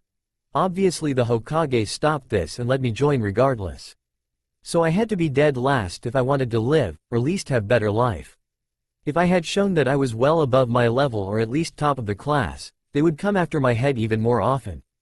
Thus I created the Dobi mask. As you can see, it consists of me wearing that orange jumpsuit, even though I have better clothes, acting like a hyperactive, loud-mouthed idiot and obnoxious, and lastly, what kind of mask would be complete without having a crush, so in this case I chose Sakura. I don't plan to drop the mask anytime soon. So when we go back to the academy you have to act like you usually do around me and vice versa. Okay. But why did you choose Sakura out of everyone in the class to be part of the mask? Naruto cocks his head to the side. Why do you ask? Just curious. Right, what I am. Temperamental much. Just answer the question. Geez, it's going to be a pain living with you. I chose Sakura because she would go to support my mask. Firstly, who would hit on someone who can screech like a banshee. Secondly, who would go for a fangirl. Thirdly, she is piss weak. Happy now? You know I can use this against you, right? And reveal that I'm Anbu and risk facing the wrath of the Hokage, even though you are the last Uchiha. Naruto was cut off as Sake stood up. I'm going to bed. With that, Sake stormed up to her room and slammed the door. If I didn't know better, I'll say she has something for you. Yeah, probably feel sorry for me. Seriously, how many people your age live a double life, are in Anbu and survive a childhood like yours? That will definitely make you a chick magnet. Yeah, she doesn't know about you living inside me at the moment. Plus, if anyone, let alone a girl, try to get close to me, her parents usually tell her to stay away from me. I'm betting she is just angry from losing an argument to the dead last of the class. Yeah, well, if you need any advice, feel free to ask. Living for thousands of years, you learn one or two things about females. You will understand once you get older. I see. I'm going to bed. With that, Naruto stood up, went into his room, changed and collapsed into his bed, instantly falling asleep. Time skip. 2 years later, Ninja Academy graduation day. It was a very exciting day for all Academy students. It was the day that they finally became genin. Naruto was taking his excitement to a whole new level. He was basically jumping around the classroom shouting things like, being Hokage, at the top of his lungs, while in his mind he was excited for a different reason. Finally. No more boring academy lessons. I can finally go train for real again. I'll miss Iruka-sensei though. You can visit him in between missions and training, it's not like he's all that hard to find. He basically spent most of his time here anyway. Hell, I wouldn't be surprised if he lived here. True, Naruto was snapped out of his musing and fake hyperactiveness when Sake said, Adobe is always Adobe no matter how hard they try. Naruto pretended to be angry, then he jumped on Saki's desk and squatted in front of her. Care to repeat the teme? 1. Once ado, Sake was cut off when the person behind Naruto leaned back on his chair stretching, which bumped into Naruto, pushing him forward unexpectedly, causing Naruto to lose balance and therefore unintentionally kissing Sake on the lips. Saki's pav. As soon as she realized what was happening, she pulled back as quick as possible. Did Naruto-kun just kiss me? Wait, when did I add the kun suffix to his name? Then she heard Naruto say something. I'm so sorry, Sake. Naruto stutters out. She was blushing like mad. She was supposed to be the cold, emotionless type. Damn it, she screams in her head. Then she buries her head in her arm, hiding her blush. Naruto's pav. He pulls back with his full Anbu speed and fell to the ground. Crap, did I just kiss her? And judging by what you are feeling at the moment, I'll confidently say you enjoyed it, though I knew this would happen sooner or later, but not this soon and definitely not like this. Kyuubi cackles loudly in his mind, causing Naruto to blush. I'm so sorry, Sake. Naruto stutters out. The next thing he knew, she buries her face in her arms. Damn it, did I make her cry? Must find way to apologize. Damn, she got a nice body. Those B-cup breasts. Fuck, get rid of those thoughts. Trust me, she is not crying, probably embarrassed. Yes, you would too if someone kissed you like that. Also, I would like to say I told you so. You like her. That or you're a pervert like most males of any species around your age are. Shut up, Q. I'm not a pervert, though I hope you're right, and she not going to kill me. Don't worry, no one going to kill you. Well, at least she not going to kill. Can't say anything about her fanboys though. Normal POV. I'm so sorry. Didn't know you were behind me. The boy who bumped into Naruto says. Naruto, look what you did to Sake-chan. Her first kiss was supposed to be with me. The great Kiba Inuzuka. I really don't want to use Kiba like this. I like the guy, but I really don't want to create an OC and kill him off a few chapters later. Not some PETHETIC doby like you. Kiba, one of Saki's fanboys, says. The next thing Naruto knew, he was being picked up by Kiba and slugged across the face. Of course that punch didn't hurt compared to the one in his beating and Anbu injuries, but Naruto still had a mask to keep on, so he grunted in pain and flew back a meter. It wasn't my fault. The guy over there bumped into me, making me lose balance. Whined Naruto. I don't care, you stole Sake-chan's first kiss. As the Sake fan club, which consisted of 80% of the class male population, was about to give Naruto a beating along with some of Saki's friends, Naruto was then saved when Iruka walks in and tell everyone to settle down. Today, as you know, is the graduation exam for the Genin tests. First off is the paper test. Mizuki will be handing them out. As Mizuki got to Naruto and gave him test, he whispers, "Good luck, Naruto, hope you pass." Yup, he's definitely up to something, but what? As always, there is a genjutsu on the test. Naruto then dispelled it and did the bare minimum to pass, deciding it will be safer to reveal his mask slowly. Alright, everyone, pencils down. Time up. Now everyone follow Mizuki outside for the taijutsu portion. Outside. Alright, everyone form a line over there. You will come up one at a time. You will pass this portion of the exams if you manage to land a hit on me or survive 1 minute without getting knocked out. First person up. 30 minutes later. Naruto Uzumaki, you are up. This is purely taijutsu.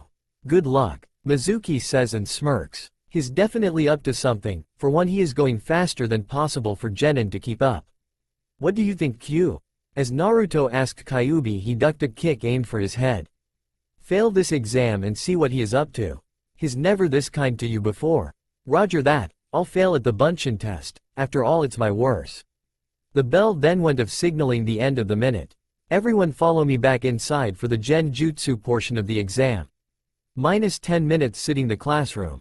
Iruka had just finished marking the exams and comes in to see them doing the genjutsu portion.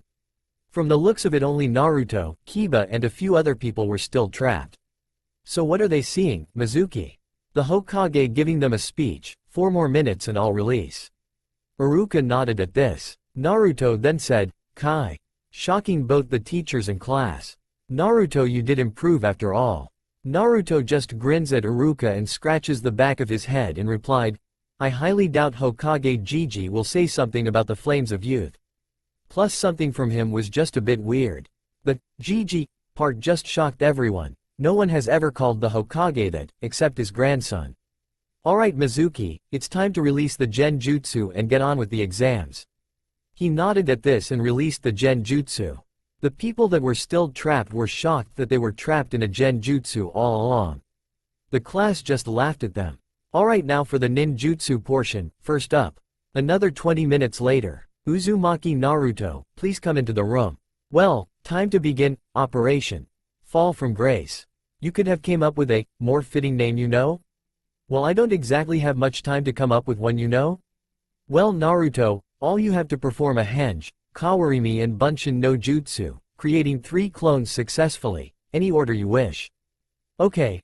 Iruka-sensei, Naruto chirped. Naruto then henge into a naked girl with his privates covered in smoke, giving both men in the room a giant nosebleed.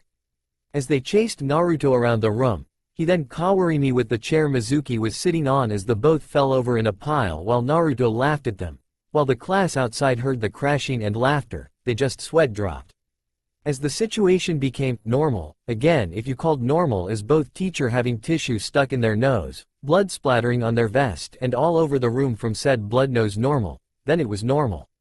Alright, Naruto, time to do the bunshin no jutsu. Iruka offers Naruto a smile.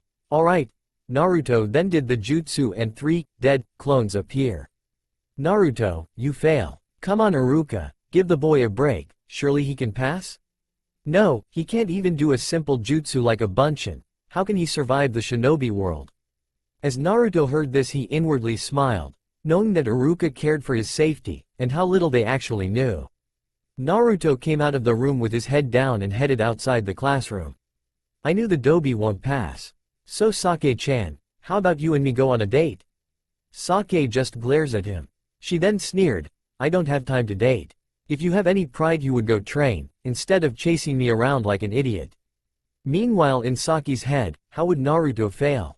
His in Anbu, unless he had a reason to fail. Mizuki while just headed though the door giving Iruka a quick farewell. Alright class, you passed the genin exams, congratulations all. Meanwhile outside, Naruto was outside on the swing pretending to be sad, while the parents glared at him and said some stuff about demon, failing, and good for the village. Mizuki walked up behind him.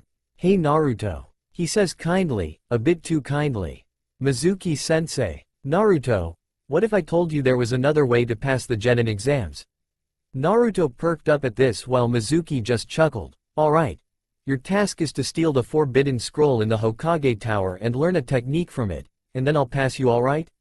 Mizuki then pulls out a map. We will meet here in 3 hours, alright? Hi. Naruto sped off into the distance to tell what the Hokage he has learned. Meanwhile Mizuki chuckled evilly, ignorant to the doom befalling him. Meanwhile Sake hid in a corner and heard all this, then her eyes went wide. She made a decision to tell Iruka. Naruto had just reached the Hokage tower. He rushed to the Sandame's office and barged in, seeing 5 Hokage clones doing work and the original giggling while reading in small orange book on the couch. Hokage Gigi? Hiruzen perked up at this and saw Naruto. Naruto, I must thank you for telling me the shadow clone way of doing paperwork. It saved me a lot of time. Anyway, what did you want to see me for? Right. Well, I failed the genin exams on purpose. Naruto was cut off when the Sandame shouted at him. What in Kami name caused you to fail the world easiest shinobi test on purpose? If you would let me finish, I failed because I felt that Mizuki was up to something, and I was right. After I failed, he went up to me when I was alone and asked me to steal the forbidden scroll. Learn a technique from it and he will pass me. Hiruzen smirked at this. I knew Mizuki was up to no good for some time. All I needed was some proof. As Naruto said this, he handed the scroll to Naruto. So you want me to do this as Dobi Naruto, True Naruto, or Kitsune? It's your choice. Just to let you know, this is an A-rank mission, with A-rank pay. I'll do it as Kitsune then. Naruto then got out a scroll containing his Anbu uniform, went across the hall to the bathroom to change and attached his ninja to his back with the scroll. Hokage-sama, I'll be heading out now. His meetings in this clearing in 3 hours, feel free to come. With that, Kitsune pointed to the map of Konoha on the wall and jumped through the window heading to the destination. Sake POV. Iruka-sensei. Sake shouted once she saw him walking down the hallway. I heard Mizuki tricking Naruto into stealing the forbidden scroll. He told him that if he stole it and learned a technique from it, he will let Naruto pass. I saw on the Mizuki point to this location on the map. He told Naruto to meet him in 3 hours. Iruka got wide eyes. Alright, Sake, go home. I'll help Naruto. Thank you for telling me. As Iruka was about to head off, he felt Sake touch on his shoulder. He turned around and heard Sake say, I'm coming too. I'll be damned if I let the Dobi beat me in this. Even if you do tell me to go home, I'll just follow you, so you got no choice but to take me. Fine, just don't do something reckless. With that, both of them headed to prepare. 3 hours later with Naruto. Naruto henged into his orange self and waited for Mizuki arrival. 3 hours later, a kunai came whizzing down on Naruto. He jumps to the side with the scroll. Alright, Naruto, you passed the awareness test. Now hand over the scroll and you get promoted. Mizuki was standing on top of a tree with an overlarge shuriken on his back. Naruto smirked, knowing this will be easy, as he was about to release his henge when he heard Iruka call to him. Naruto, don't give him the scroll, take it and run. He turned around and there was Iruka with Sake. Mizuki visibly scowled and just chuckled lightly afterwards. Do you know why this village hates you, Naruto?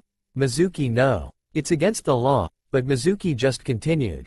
Everyone hates you, even Iruka over there. You know why? Naruto, don't listen to him. Run now. It's because you are the Kyuubi no Kitsune reincarnation. You even killed Iruka parents. Naruto just stared at Mizuki, then said, Firstly, I am the Jinchuriki for Kyuubi.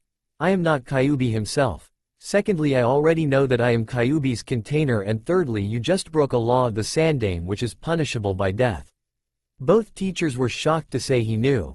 Well, except Sake. Naruto told her about him last year. Flashback no jutsu. What was that red stuff that was around you, Naruto? Asked a shocked yet curious Sake, to an undisguised Naruto after he protected her from a drunken jonin that wanted the honor to revive the Uchiha clan. I can't tell you. You will just hate me afterwards, just like everyone else. Naruto looks away. Sake bought her head to Naruto's shoulder. You saved me for the second time from pain. I'll never hate you. Just tell me, is it because of the red chakra that they hate you? Naruto just nodded with tears in his eye. Do you trust me? He nodded again. Then tell me. Just tell her, she won't hate you. I am never wrong about this stuff. Naruto just nodded again to Kyuubi's words.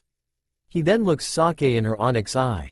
Promise you won't hate me and to keep this a secret? She nodded at this, waiting for an answer. Fine, how much do you know about Kyuubi? Not much, except that he was killed by the Yondaime. Naruto chuckled lightly at this. Sake, Bijus can't be killed. Even the weakest, Ichibi can't be killed. Defeated yes, killed no. So when the Kyuubi attacked the Yondaime decided to do the next best thing. He decided to seal it at the cost of his own life. Of course you can't seal it into an inanimate object or an adult. He will just break free again. You need to seal it into something with developing chakra coils, basically a newborn baby. The Yondaime couldn't ask another family to give up something he wouldn't. The Yondaime, my father sealed Kyuubi inside me. For the sake of the village he sacrificed his life and my life. I Naruto Uzumaki Namikaze, is the Jinchuriki to the strongest Biju in existence, Kyuubi no Kitsune. My mother died when she went out to help my father fight the Kyuubi just right after she gave birth to me, so I was alone for most part of the time, until I met you at least, my first real friend around my age. Sake was shocked, then she hugged him. Naruto was so happy that she didn't hate him. He shunshined them to his apartment and they fell asleep on the couch in each other's arms. Nothing happened if perverts are reading this. Flashback Kai. Guess you were right Naruto, would you like to do the honors? The Sandame said as he appeared next to Iruka and Sake with Tenzo by his side. Sure why not? Naruto finally released his henge, revealing his true height, Anbu uniform, his mask on the side of his head and ninja to strap to his back. Mizuki and Iruka was shocked. Here Naruto the dead last of the class, was in Anbu. What kind of joke is this? How can that demon be in Anbu? He can't even do a simple bunshin. I can, and I would have passed as well, but I knew you were up to something. So I failed on purpose, said Naruto with a shrug. Iruka was speechless and was just gaping at Naruto. Iruka-sensei, I'm sorry about your parents. I just hope you don't hate me, especially now when I have been deceiving almost everyone in the class about my true skills. Naruto, I don't hate you, I never did. Thank you, Iruka-sensei. Hey demon, looks like I'll have to use the power that Orochimaru-sama gave me. You should feel honored about having to be killed this power. Mizuki grins as changed to a half-tiger, human thing. Scared demon? You should be. Trust me when I say my Anbu missions are much scarier and harder. Futon. Daitopa, 2. Naruto blew a strong gust of wind at Mizuki, who just jumped up higher to another tree branch dodging. Is that all the mighty demon have? I'm disappointed. Naruto slid his fox mask over his face. Trust me, when I say you will die here and now. Naruto pulled out his ninja too. Yami no Mai, 3. Naruto disappears from view and reappears behind Mizuki. Naruto slashed down while Mizuki jumps backwards and threw his giant shuriken at Naruto, who just deflected it and charged forward, slashing 6 times and appearing behind Mizuki. Mizuki just grins, then the grin faltered. All of a sudden Mizuki body falls into 6 different bloody pieces. Hokage-sama, mission completed. Here is the forbidden scroll. Thank you, Kitsune, please take off your mask. As Naruto did this, the Sandame reached into his robe and pulled out a leaf headband from his robe. You are now officially a shinobi of Konohagakure no Sato, congratulations Naruto. You can choose to go back into Anbu, or become a genin. If you do choose the rank of genin, you will still rejoin the ranks of Anbu anytime and you just won't be sent on Anbu missions anymore. Thank you Gigi. I'll like to be genin if I may. In Anbu it gets too hectic at time and I need a break. Plus I have enough money from mission to last me a few years. Hiruzen smiles at the boy. Very well Naruto. Iruka, everything you found out about Naruto here is an S-ranked secret, which if revealed is punishable by death. Do you understand? Hi Hokage-sama, but what about Sake? She knows, after all it was Naruto who saved her from Itachi during the massacre. Iruka stared wide eyes at the both of them, which both nodded at him. Naruto then spoke up. If you don't need me anymore I'll be heading home.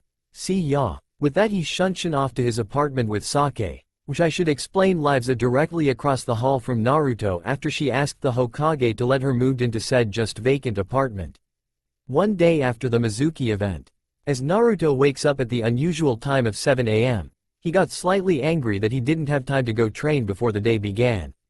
He ate a breakfast which consisted of a carton of milk and a cup of ramen.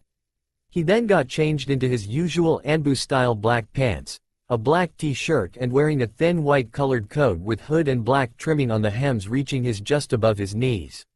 He got the scroll containing his Anbu mask and armor and put in one of his hidden pocket beneath the coat. Then he got out his ninja tool and strapped it onto his back beneath the jacket and took his headband and strapped it to his right arm. Like the way Shikamaru wears it. With his genjutsu activated, he jumped out the apartment window and headed to the academy. At the academy, it took him 10 minutes to reach. As he entered the classroom, he was for once in his entire life, early to the academy. He looked around and saw the class was almost full, one looked to the clock and gave a sigh, only 2 minutes left. As he walked in, he heard Kiba shout, "Hey Dobi. You got the wrong class. This room is only for genin graduates. Look at my arm. The one calling me Dobi can't even see my headband. Who's Dobi now, huh?" Naruto shouts back at Kiba. As Naruto walks up and take a seat beside Hinata, as the seat next to Sake was taken by Kiba and the one that is next to his mosque's crush of Sakura was already taken by her friend Ino. So that didn't leave him with much of a choice.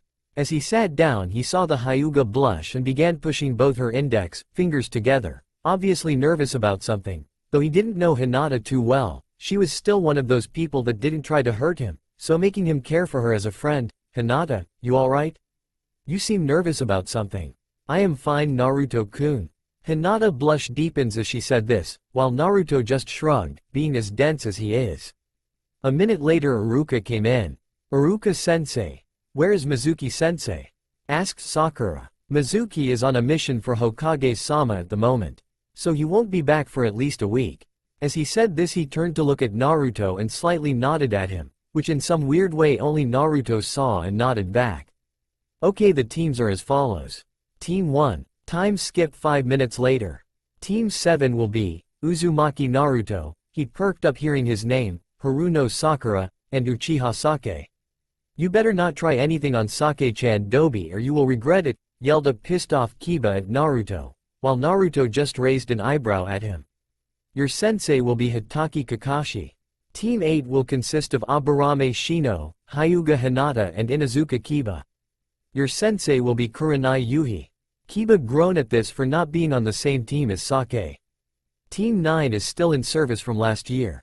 So Team 10 will be Nara Shikamaru, Yamanaka Ino and Akamichi Choji. Your sensei will be Sarutobi Asuma. That's the last of the teams. Congratulations all on making genin, and this is where we part. Good luck in your future shinobi careers. As Iruka said this, the Jonin sensei walked in and picked up their teams, and in a few minutes the only people in the room were Team 7 and Iruka. "So, where is our sensei?"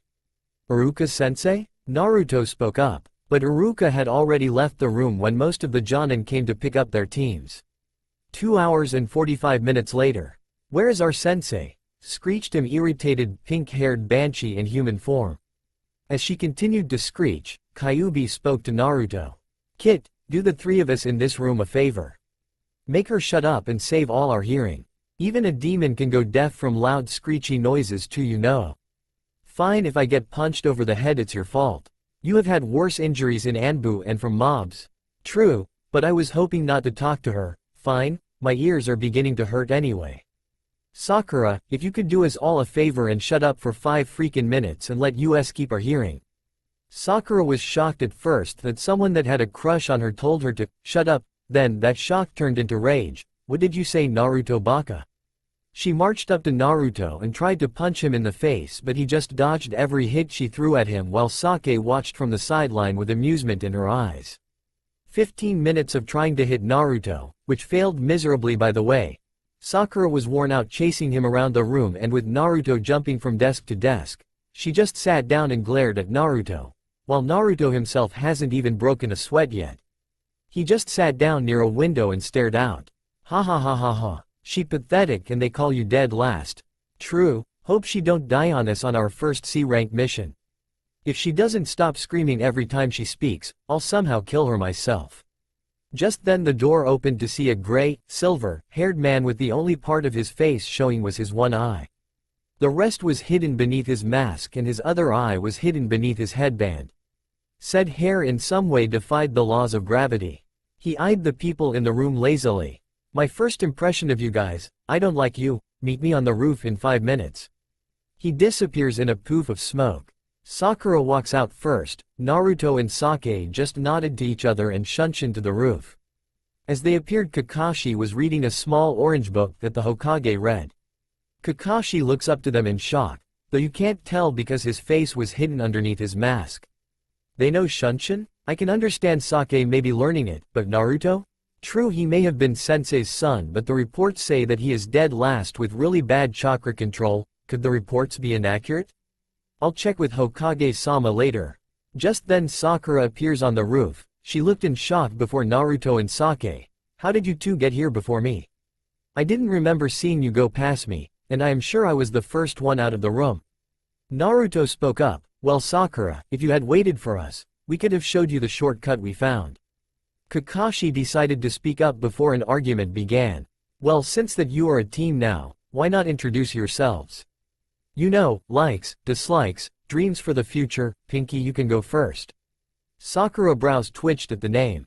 Anyo, could you go first and give us an example? Kakashi just looks at Sakura. Here was the smartest girl in the academy, and she couldn't even begin an introduction. Kakashi sighs and began. My name is Hitaki Kakashi. I have many likes and dislikes, I have lots of hobbies. My dreams, none of your concerns. Everyone's sweat drops at this as all they learned was his name. Alright, your turn, Pinky. Right, well, my name is Sakura Haruno. I like Sake-chan and Ino-chan, shopping and dating. My dislikes are Naruto no Baka over there. My dream is to find someone who would love me. That's a bit hard when you sound like a banshee. Naruto nearly burst out laughing at what Kyuubi said, but luckily for him years in Anbu taught him how to suppress his emotions. Great a semi-fangirl, least she doesn't have a boy to get addicted to, yet. Emo, you're up next. My name is Uchiha Sake and not Emo. I don't have too many likes. I dislike most things in my dreams, to find a certain man, and find out why he did what he did. Not as bad as Pinky, hell she is a lot better than Pinky, least she not too much of an Avenger type of person, bit broody, but still. Sensei's son seems happy enough, hell a bit too happy judging by what he has gone through. Blondie, you're up next. My name is Uzumaki Naruto, I like ramen, training, and the few precious people. My dislike, people that underestimate me for who I am in the 3 minutes to make instant ramen. My dream is to be acknowledged by this village for who I am, not what I am. He knows about Kyuubi. Kakashi assumes with his eyes widening a fraction, which no one noticed. Sakura looks at Naruto with a confused expression. When she was about to ask what he meant, she was interrupted by Naruto. Oh yeah, and to be the best Hokage ever. Everyone just sweats drops at this, even Kyuubi. You just had to that, didn't you? I still have my mask on. Well, anyway, meet me at Training Ground 7 tomorrow at 5 in the morning for the real Genin test. Kakashi-sensei, didn't we pass the Genin test already? Asked a confused Sakura. You passed the one designed to weed out those with no talents as a shinobi. This is the real one.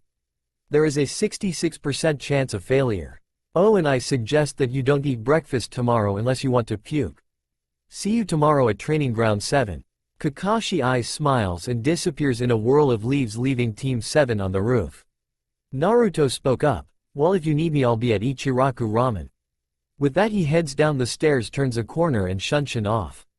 With Kakashi. Come in, Kakashi. Hokage-sama, I'd like to ask you a question about Naruto.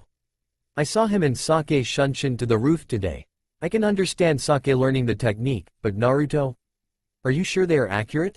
They are accurate, Kakashi. There is two different report on Naruto, though both are in the same file are very different.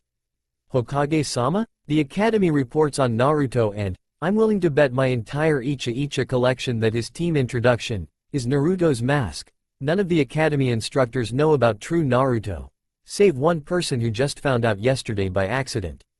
I am not going to tell what Naruto is like or his true self. I won't betray his trust. He will tell everyone when he is ready. You and Sakura will probably be the first to know. His crush on Sakura is real then? No, his crush is also part of the mask. It's because Sake already knows. She found the day after the Uchiha clan was massacred. She and Naruto have a close friendship, though the reports at the Academy say otherwise, but that is probably how she acts to support Naruto's mask. Naruto? What are you hiding? Hope you won't betray the village. Kakashi, I won't tell you about Naruto, but I'll tell you this much, he will die for this village, unlike most children his age. Hi. Also from his introduction today, I believe he knows about Kyuubi? Yes, he does, don't worry though, he and Kyuubi are on good terms. What do you mean by good terms? As in Kyuubi won't try to kill Naruto and break free and destroy the village, that kind of good term. Kakashi's eyes widened. Hokage-sama? Are you sure? I'm sure, Kakashi. I trust Naruto more than most of the people in this village. This seems to put Kakashi at ease. Anything else you wish to tell me? No, besides the fact both Sake and Naruto are stronger than they let on. Dismiss. Hi. The next day, Naruto woke up, ate a quick breakfast of ramen. He then changed to what he wore yesterday, but this time he chose to wear his black Anbu traveling cloak over his white jacket. Why he chose to wear this? Because it has more pockets for weapons and seals. Also, you can't see what you do with your hands underneath it if you chose to. He went to his armory, which was a room filled with shelves of scroll containing kunais, shurikens, blades, armor, extra sets of Anbu uniform, spare masks, other scrolls, and basically almost anything that can kill or draw blood is in there. Naruto filled up on weapons, then he straps his ninja to beneath his cloak and jacket with handles sticking out like yesterday. He then packed 2 bento boxes into his bag, knowing that Kakashi would be late again. How he knew this? Everyone in Anbu talks about him, that's how. As he put his bag on his back, he sensed someone outside. He smiled knowing exactly who it was. He went to the door and opened it, seeing Sake just about to knock. Sue, can I come in? You know you're always welcome here. Sake smiles as she heard this. She looks Naruto over, rarely seeing without the jumpsuit these days. You look good like this, should wear it more often. Anyways, it's nearly 5, you wanna head out to the training ground now? Naruto blushed a bit when he heard this. Right, so, have you had breakfast yet? She shook her head. Didn't have time, never had to wake up this early, I'm still sleepy. Naruto just chuckled at this. You know right that Kakashi is known for being chronically late. Sorry, should have told you this earlier, but he nearly always shows up 2 hours later than he is supposed to unless it's a really important mission that if he is not on time for will harm Konoha in any way. So I could have had an extra hour's sleep before I woke up? Not to mention breakfast. Yup, sorry, don't worry about it. Why you up so early anyway? I usually wake up every day around this time, and I got a few bento boxes in my bag. As he opened his bag and handed one to her, she went to the couch and began eating. Damn, forgot how you can cook. Who is the extra bento for? Well, since you ate the one I packed for you, the other is for Sakura. Highly doubt she had breakfast. So, munch, you know, munch. What is the munch test going? Munch to be, gulp. Firstly, you shouldn't talk with your mouth full, makes it harder to understand. Secondly, Anbu only talked about Kakashi's achievements and habits, never how he tested genin, except that none passed. Not my fault that you cook so well, got to come over for dinner more often. Can I have the other bento as well? That one is for Sakura. Also, why don't you come over tonight, then I don't mind cooking for 2. It gets quite lonely around here even with Q in my head. Sure, all like that. Looks like Kid is making his first move to claim his mate, and you said you didn't like her. I like her as a friend only. Right, the next thing you know you will be sleeping in the same bed and little Kit's running around. Naruto blushed as he heard this. Shut up, Ero Kitsune. You know I'm right. Naruto just blushed harder at this. What did Kyuubi say? Nothing, just don't worry about it. We should get going now if we don't want Sakura to die from hunger. Sake just headed to the door. You coming or what? Yeah, give me a sec to put up my genjutsu. And I'm using the window. Window? It's a lot quicker and funner than the door. You should try it sometimes. First time for everything. Sake closed and locked the door and headed to the window. So how are doing this? Simple, push chakra into your legs. He then grabs Sake and slings her over his back. Then jump. Sake then screams and buries her head into Naruto's neck, causing him to blush. Luckily for them it's still early so no one saw them do that. As they landed, Sake whacked him over the head. Never do that again, Baka. But you gotta admit it was fun. Grinned Naruto. Fine, I'll give you that, but next time you're teaching me how to do it. Whatever. Both of them then jumped from roof to roof into the horizon. Minus 15 minutes later, 5:30 a.m. Naruto, Baka, you're late, screeched a pissed off Sakura when she saw Naruto and Sake heading towards her. Is Kakashi-sensei here yet? No. Then we're early. Also here breakfast, and I'm sure you didn't eat any before coming here. Naruto opens his bag and hands a bento to Sakura, but she shoves it away. Didn't you hear the rules? He told us not to eat breakfast. First he recommended that we didn't eat breakfast, not told us not to. Even then I would have ate. A shinobi never fight on an empty stomach if said shinobi can help it. Beside Kakashi won't be here for another 2 hours. No thanks, you can keep your bento to yourself. Naruto shrugs and puts his bento back into his bag. He went over to the nearest tree and leaned back and closed his eyes. 1.5 hours and losing 5 shogi games to Kyuubi later. See Kit? I'm just too good for you at such a game. I have been playing since it was invented. I'll still beat you one day. One day? More like never. Ha ha ha ha ha ha. Naruto opens his eye to see the sun has already came up, and to find Sake staring at the sky and Sakura stomping around and screaming something about Kakashi being late and her getting revenge. As Naruto stands up to stretch, they see Kakashi coming. You're late. Sakura using her Banshee Screech no Jutsu temporary kill everyone hearing, including the Kyuubis. In 5 minutes everyone was glaring at her and trying to get the ringing out of their ears, and Kyuubi wanting her blood. Anyway, sorry I'm late. I had to help an old woman cross the street, then 2 missing nin came and took her purse. Being the good guy the first time I told her I'll get it back, I chased them to Kumo where I cornered them. I then beat the crap out of them, and as I was about to return, I got lost on the road of life, after which I found my way out again. I gave the old woman back her bag. Then she asked me to carry her grocery to her house, which was on the other side of Konoha, and I agreed and I ran all the way here. Sorry I'm late. Kakashi eyes smiles at them. Liar. Sakura did her strange jutsu again, causing everyone to go deaf again, which caused her to be on top of Kyuubi, to kill list, just before Madara Uchiha and Orochimaru. As the ringing stops for everyone, Kakashi then says, the test is to get these 2 bells of me. You have until noon to get the bells or you all fail. Kakashi-sensei, but there are only 2 bells, states Sakura. Exactly, the person who doesn't get one gets sent back to the academy, which in other words the person fails. By the way, come with the intent to kill, or you won't be able to get the bells. Alright, begin? As Kakashi said this, the 3 genin disappears into the woods.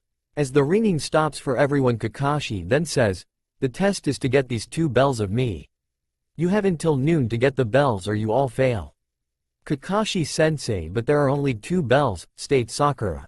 Exactly, the person who doesn't get one gets sent back to the academy, which in other words the person fails. By the way, come with the intent to kill, or you won't be able to get the bells. Alright, begin? As Kakashi said this, the 3 genin disappears into the woods. Those 3 are good at hiding. I can sense Sakura, but she is pretty good for a genin. Sake is easily on medium jonin level, which is quite an impressive feat. Naruto on the other hand is on an entirely different level. I can't even sense him. Probably all the beatings taught him to hide. Kakashi was caught out of his musing when several shurikens flew at him. He being jonin and an ex-Anbu captain, obviously dodged easily. Naruto then jumped out into the open. A little bit too confident, don't you think, Naruto? Kakashi gave him an eye smile as Naruto charged, yelling out some random stuff, and then engaged the jonin in a really sloppy version of the academy taijutsu. Looks like he is not too good at taijutsu. As they fought the one-sided battle, Kakashi got behind Naruto. Never let an enemy shinobi get behind you. Senin Garashi, 1. Meanwhile Sake and Sakura, who were watching the battle together, feared for Naruto's life, for the tiger seal was used to execute mainly Kaiden jutsu that can kill.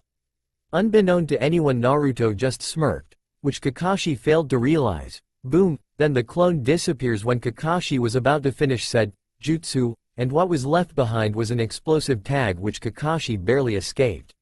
What? Naruto can do cage bunchins? What else have you been hiding? Ingenious planning with the explosive tag as well. Just how much are you holding back, Naruto? Both of them breathe a sigh of relief. Sakura, though, hated the orange-clad ninja, didn't want him dead, and Sake, though knew Naruto wouldn't be that bad, still worried. So girls, enjoyed the show?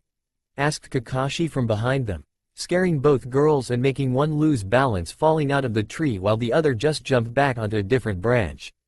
The fight was like the last fight, one-sided. First he splits the 2 of them up, then buries Sake neck deep in the ground, and with a clone put Sakura in a pathetic genjutsu, showing Ino pierced by kunais and shurikens and dying. The result was Sakura fainting. Well, that was easy, Kakashi said to no one in particular. As he walks off, he failed to see Naruto watching him and analyzing him. After he left, Naruto sent 2 clones to wake Sakura and unbury Sake. Okay, Kakashi is strong, he said to both girls, but we need to work together to get the bells. Sakura then states the obvious, but there are only 2 bells, one of us is going to fail. But if we don't work together, we won't even have a chance. He easily decimated both of you and took out my clone without even trying. Wait, what was that clone? In the academy you can't even do a simple bunshin jutsu. That was a cage bunshin, it requires more chakra, so there is no risk in overloading them. So anyway, here is the plan. 30 minutes later, Kakashi was leaning against a tree reading the same orange book and giggling. Then the giggling stopped when he sensed 6 shurikens coming for him. He easily sidestepped them and saw Sake in front of him. So you managed to get out of the hole then, huh? Sake's brows just twitched. Then she went through hand seals, Kaden. Gokakyu no Jutsu. 2. Kakashi jumps out of the way to find a trap set up there, which flung 6 kunais at him which he just dodged. Sake then engages him in taijutsu, leading him to the lake. Kakashi was about to fight back, when 20 Narutos flew out of the lake surrounding him and engaging him in taijutsu. He dispelled them one by one, then he heard 2 jutsu shouts. Kaden. Gokakyu no Jutsu. Futon. Daitopa. Kakashi's eye went wide as he saw the supercharged fire technique heading for him. Seeing no way to escape, he quickly went through hand seals of his own. Suijin. Suijinheki, 3. The 2 technique managed to cancel each other out. Then out of the bushes Sakura dashed out of a bush trying to grab the bells. He grabbed Sakura's wrist and flung her to where Naruto and Sake were standing. Naruto, just how strong are you? Using a Jonin and Chunin leveled techniques and not even tired yet, is that a genjutsu you are using? Naruto never knew you knew Futon, Daitopa and Cage Bunshin. Kakashi-sensei, there is a lot you don't know about me. True, but why do I sense a genjutsu around you? Kakashi-sensei, what are you talking about? I suck at genjutsu. After reading your report saying you were dead last and you go and perform a C-rank wind technique, I don't trust the report to be too accurate, so as your sensei, I demand you to release your genjutsu. Technically, you are not our sensei yet, because we haven't passed the test yet. So I don't have to. Then as your superior, Kyuubi, any excuse will do. Can't think of any, he got you there. Damn, fine, Kai? Sakura and Kakashi was shocked. The midget of the 3 suddenly became the tallest of the 3, and the most notable thing was he is not wearing orange. Instead he is wearing a black cloak and a handle of some sort of blade sticking out of the top of his cloak. Happy now, Kakashi-sensei? I must congratulate you on seeing past this genjutsu no one has seen through in the past 6 years. Kakashi was shocked further. How are you able to do a genjutsu on Chunin level at the age of 6? I have many secrets, I'll tell you this though, most of them are considered S-ranked by the Hokage, and even talking about it without his permission is enough to lose your head. So you have been playing the dobi for the past 4 years at the academy? Why, Kakashi, seriously, what would the council think if I was Rookie of the Year? You got a point, Naruto. Wait, why would the council hate you? Asked Sakura as she hated being left out. I'll tell you when I think I can trust you enough. Anyway, let's get on with the test. As Naruto said this, he created 10 clones and charged again. Nodding to Sake, both of them went through hand seals for the same attack. Futon. Daitopa. Kaden. Gokakyu no Jutsu. Using another supercharged Kaden at Kakashi. The white hair man managed to substitute himself with a log from God knows where, but was intercepted by Sakura as she engaged him in taijutsu, closely followed by Sake. Then he saw a flash of yellow and black heading towards him faster than any genin could and successfully grabbed the bells. So, Naruto, you are stronger than you let on. Naruto, since you got the both bells, you have the rights to choose who passes. Fine, I give both bells to Sake and Sakura. Are you sure? You will have to go back to the academy? I'm sure. Shinobis are usually put into 3 to 4 man cells for a reason you know. I don't know about other people, but I don't abandon comrades if I can help it. Naruto smiles as he threw both bells to them, which both of them caught. Kakashi I smiles at him. In that case, I'll like to say all three of you pass. Welcome to Team 7. Wait, I don't get it. How would Naruto pass as well if he gave both bells to us? As an oblivious Sakura and Sake with a face of curiosity. Kakashi chuckles at her. A friend told me once, those who break the rules are considered the scum, but those who abandon their comrades are worse than scum. As he said this, the bell rang, signaling it was already noon. Anyways, the test was to see if you three could work together. Which you have shown, and you guys were the first team to realize the true meaning of the test. Meet me back here tomorrow at 7 AM for your first missions. With that, Kakashi shunshin off. As the three of them walked out to the gate of the training ground, Sake noticed that Naruto still haven't put up his general jutsu yet. Naruto, are you going to put the gen jutsu back on? Nah, besides I think it's time people see the real me, or at least a bit. If you guys need me, I'll be at Ichiraku Ramen. With that, he headed in the direction of said ramen stand with Sake following. They then heard a certain Pinker shout, "Wait up. I didn't get to eat breakfast." Naruto chuckled while Sake sighed at this, and waited for Sakura to catch up. After 3 hours later and 30 bowls of ramen for Naruto, they decided to head off. See you guys tomorrow. My mom will probably be wondering where I am. Sakura, meet at the training ground at 9:30 tomorrow. If anything, he would be 3 hours late like yesterday and today. Sakura nodded and ran off in the opposite direction. So Sake, you still coming for dinner today? After what I have eaten this morning, of course. Okay. Meet me at my apartment at around 6. Anyway, I'm off, gotta buy some stuff for tonight. Naruto hanjin to someone else and both parted way. Naruto usually hanjin to someone else because it was easier to buy stuff and he wasn't overcharged for items. Also, he didn't receive the hated glares and whispers that he usually got in his orange-clad figure and was sure would have gotten too once he released the genjutsu. 3 hours later, Naruto had just finished cooking when he heard a knock on the door. Come on in, it's open. Guess I was right in coming over. So when dinner ready? Just setting up the table, go take a seat on the couch, should be ready in about a minute. As Sake enters the living room, it was the same as she last remembered it, tidy with a few scrolls on the table and couch. Dinner's ready. Naruto shouted in the kitchen. Although she could smell the food from out here, and it was making her hungry, when she entered the kitchen, she was drooling from the aroma that it was giving off. Well, dig in. As they both took their seats. They both ate in comfortable silence, and after dinner Sake walked the couch and slouched down while Naruto slouched next to her. Enjoyed dinner, Sake? Seriously, where did you learn to cook? Even when you're 6 you could cook better than most chefs. You pick stuff up when you live like I do.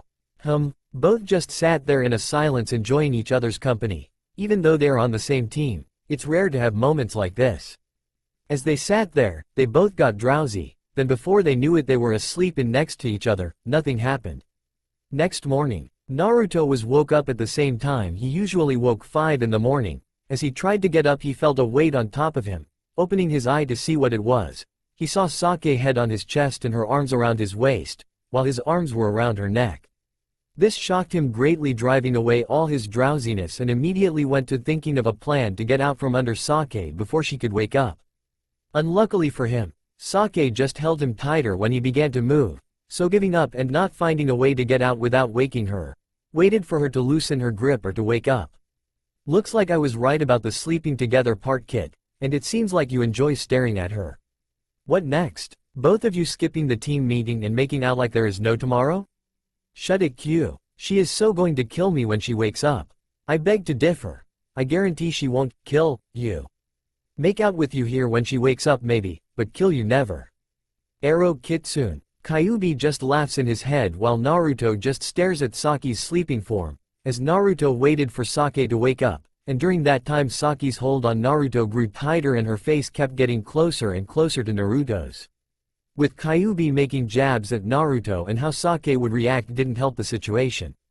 When 2 hours passed her eyes began to flutter open, she stretched a little before snuggling more tightly into the warmth. Then realizing where she was, she bolted upright with a big blush that rivaled Hinata's, while Naruto just stares at her. So finally awake? Wah? How long were you awake for? For around 2 hours, it is 7:30 now, you know. Technically we are late, but knowing Kakashi-sensei, he probably meant 10. So we still have time. By the way, you got a pretty tight grip, one even I couldn't get out off without waking you. Sake blushed deeper. Sorry about falling on top of you, Naruto? Don't worry about it, you coming back over for breakfast later? Are you sure? Yeah, I don't really care that if you fell asleep on top of me, and every time I moved a bit you increase your hold. Trust me when I have been in more compromising situations. Sure, why not? Another 2 hours later, the two were walking to said meeting area. When they arrived they saw Sakura sitting on the floor and leaning against a tree with her eyes closed. Said eyes opened when she heard them opened. You're late. Sakura used her special banshee scream reserved for when she is really pissed. Naruto and Sake both went temporary deaf, and Kyuubi was growling in Naruto's head. When the ringing stopped, you should really stop doing that, seriously, I coulda have lost my hearing. When Sakura was about to respond they saw Kakashi walking towards them. Forgetting about what Naruto said, she used another of those screams, with the same word, again made Naruto and Sake temporary deaf again, while Kakashi just pulled out some earplugs out of his ears and eye smiles at this team. Once his team regained their hearing, well Team 7, let's get some missions. With that said Team 7 headed to the Hokage Tower to get their missions. After Naruto Team 7 discovered the horrors of D-ranked missions. By the end of the week, Team 7 has completed approximately 14 D rank with 8 of those, catching, Tora missions. After that Naruto made a mental note to ask the Hokage for an S-ranked mission to assassinate the demon cat, with Kyuubi saying he will help Naruto, for that cat was no normal cat. Anyway Naruto asked how many more D ranks before they can get a better mission. Hokage Gigi, when can we move to C-rank missions? Naruto, show some respect to Hokage-sama, shouted Iruka, who somehow got from academy teacher to Hokage's assistants. The Hokage just chuckled at this. You need at least 6 more D ranks before I can give you a C rank, so in a few days you should be able to get one. Just give me those 6 D ranks now. I'll get it done in an hour, just thought up a brilliant plan. Naruto held out his hand with a smirk while Hiruzen eyed Naruto curiously. As he handed out the 6 D ranks Naruto made 6 cage bunchins and handed 1 mission to each clone. I have given each clone enough chakra to create another 400, while each clone after that will have a 1-hour time limit. Hiruzen nodded understanding. Well Naruto, I'll give your team C rank when your clones return. Naruto nodded and looked at Kakashi. Now what? We have a good hour before they return. I think we should go train a bit. We will come back in about an hour. Team 7 nodded and walked out the door. They returned 50 minutes later, as 4 of the 6 tasks had already been completed and mission report handed in. Another 10 minutes, both clones came through the door with the reports of successfully completed missions. Hiruzen nodded at this.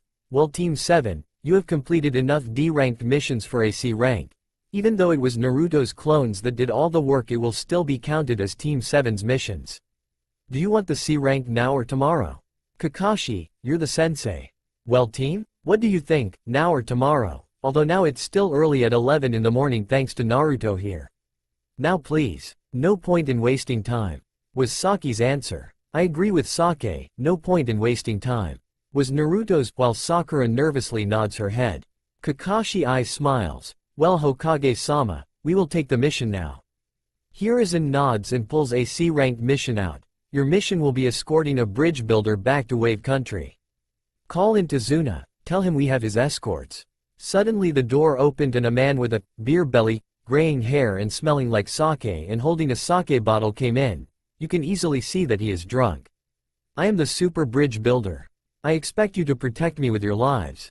Looking at his escorts when he finished his little speech. Tazuna then decided to give the Hokage his opinion. I asked for ninjas, not a bunch of kids. Pinky there looks like she would run for the hills on the first sign of danger.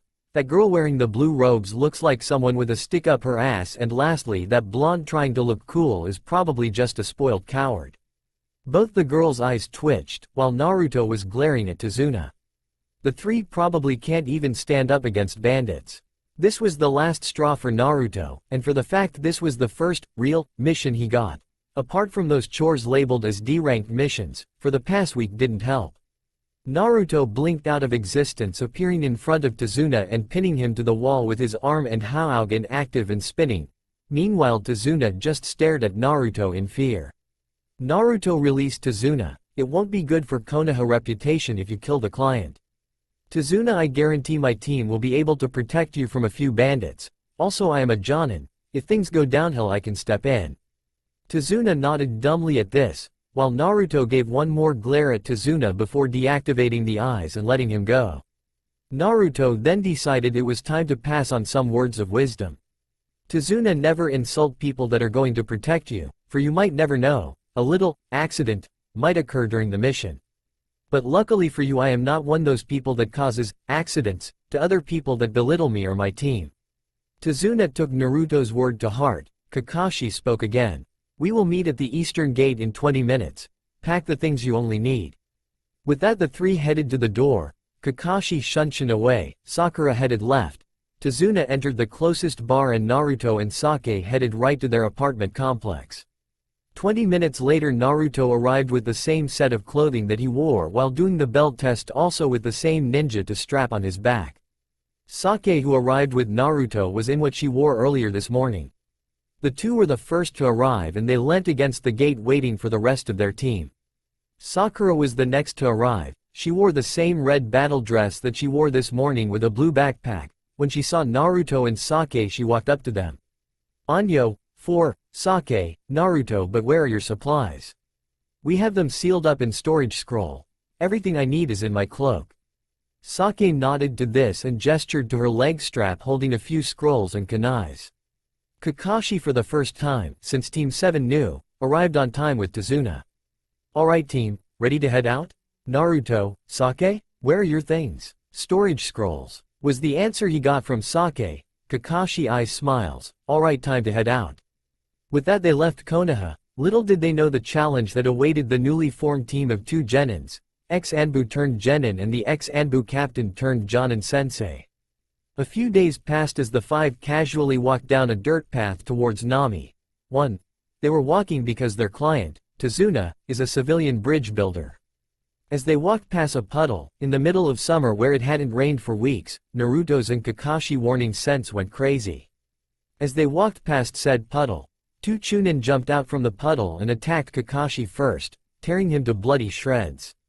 1 down, 4 to go, said one of the Chunin in scariest voice he could muster up and releasing a bit of killing intent. It successfully froze up Tazuna, and made Sakura sweat like she had just ran a marathon. Naruto jumped into action, dodging the chain. Naruto hit the heavily armored Chunin in the stomach, making him double over, then hitting his solar perplex, successfully knocking him out. He looked over at Sake and saw her successfully tying the other one to a tree with ninja wire. Naruto nodded to Sake and she nodded back. Kakashi-sensei, you can come out now. The big scary Chunins won't be able to hurt you anymore. Kakashi walked out from behind a tree, shocking Sake, Tazuna and most of all Sakura. Seeing your team leader getting torn to shred and reappear from behind a tree just fine wasn't exactly your everyday occurrence, at least to most people anyway. Kakashi-sensei, if you were alive then why didn't you help us? Screamed a now angry Sakura. Luckily for them she didn't use her Banshee Scream no jutsu. Kakashi scratched the back of his head while eyes smiling, then his expression turned serious and faced Tazuna who was sweating like a pig now. Tazuna-san, you have some explaining to do. What are you talking about, Kakashi-san? Stuttered a nervous Tazuna. When I saw the puddle on the side of the road, I knew there was something wrong. Firstly, it hasn't rained for weeks and it's in the middle of summer, which reminds me, Naruto, why are you wearing such a heavy cloak? Aren't you hot? Naruto just shrugs and says, it has lots of pocket for storing stuff. Also it's made from a material that makes it cool in summer and warm in winter. Kakashi shrugs. He had to make sure that Naruto's mind was working properly. Seriously, no one in their right mind would wear a cloak like that in summer. Anyway, Tazuna, when I noticed the puddle, I could have killed the ninjas, but I wanted to see who they were after. Judging by what I have seen, they were after you. This mission with the ninja should be a B rank or a possible A rank mission. You have purposely given false information, and therefore could have caused the death of one of my students. I could tell my team to abandon you here and head back to Konoha and give a report, but I won't do that. We will hear your explanation and then my team will decide what to do. Well, you see, Wave Country has been in a depression for a very long time, and that just got worse when that tyrant Gato came into the picture. He came in and destroys our economy by crushing smaller trading companies. Now basically Gato control wave economy and tax us dry. So we decided to build a bridge that would into the mainland where trade could come to us. But Gato found out about our project and is even now trying to stop it. So we began to scrape most of our saving together to hire some ninjas for protection, and your village was closest to naturally we would go there. When I arrived and found out the amount of money I had was only enough for a C-rank mission, so I obviously lied. We didn't exactly have a choice, it was either that or watch Wave die. So in the end I left out the part of there possibly being ninjas. Gato, that name sounds familiar. Was it that guy who slipped away while you fought 50 of his hired goons? Yeah, I think it was. Guess it's time to get a bit of my dignity as Anbu back. Still can't believe he got away, that slippery sucker. Don't be too hard on yourself. It was your first solo mission and you were only 8 at the time, and like you said, it's time to get your revenge. Naruto nodded mentally at this. He turned his head to Kakashi as the gray-haired man spoke up. So team, now you heard the story, what is your answer? Naruto took a look at Tazuna. He was nervous and scared. Also if they decline he would not get the money back, and Wave would have lost it, his last hope, plus Gato was there as well. So naturally Naruto spoke up first. I don't know about the rest, but I'm continuing. I would have done the same thing if I were in his position, also it would look good at my record. Yeah, if this turns out to be an A rank, this would be what? Your 101st A rank? How would I know? I don't keep count. Naruto took a glance at Tazuna after his little mental conversation. Tazuna looked a bit relived but still nervous. He then turned his attention to the rest of his team. After a while Sake spoke up. Fine, wouldn't want to be shown by the Dobi. Sake gave a little smirk after saying this. Naruto couldn't help but roll his eye. Sakura, who looked like she wanted to decline, but she didn't want to be the one left behind, just nodded. Taking another look at Tazuna, the man was now relived and was grinning like a madman. Kakashi spoke up. Well, it looks like my team has made their decision, but Tazuna, we expect full payment for an A-rank mission once Wave is up and running again. Of course. Come on, let's go. Sakura then decided it was time she spoke up. Shouldn't we ask for reinforcement from Konoha? We are only a genin team, and we already fought 2 Chunins, so it's only logical that we will fight harder opponents later on. Kakashi nodded as he prepared to summon Pakun, his nin dog summon, when Naruto interrupted him. Save your chakra, Kakashi-sensei. I have more chakra than you do. Also my summon can reach Konoha in a few hours. Kakashi nodded, curious to see what contract such a young boy possess, while Sake was just curious, when Naruto told her he had a summon contract from his family, but refused to tell her what they were and told her she will know when she sees it. Guess today is the day. While Sakura had read about summoning contract in her academy days and was curious how Naruto managed to get one. Naruto went through hand seals, Kachiyose no Jutsu. There was a poof of smoke, then a lightning phoenix the size of a messenger hawk appeared. The 3 were shocked. Even Tazuna was shocked to see such a creature he thought to be only in legends. Kakashi was shocked to see that he had already signed his mother's contract, and able to control what he wanted summoned so easily at such a young age.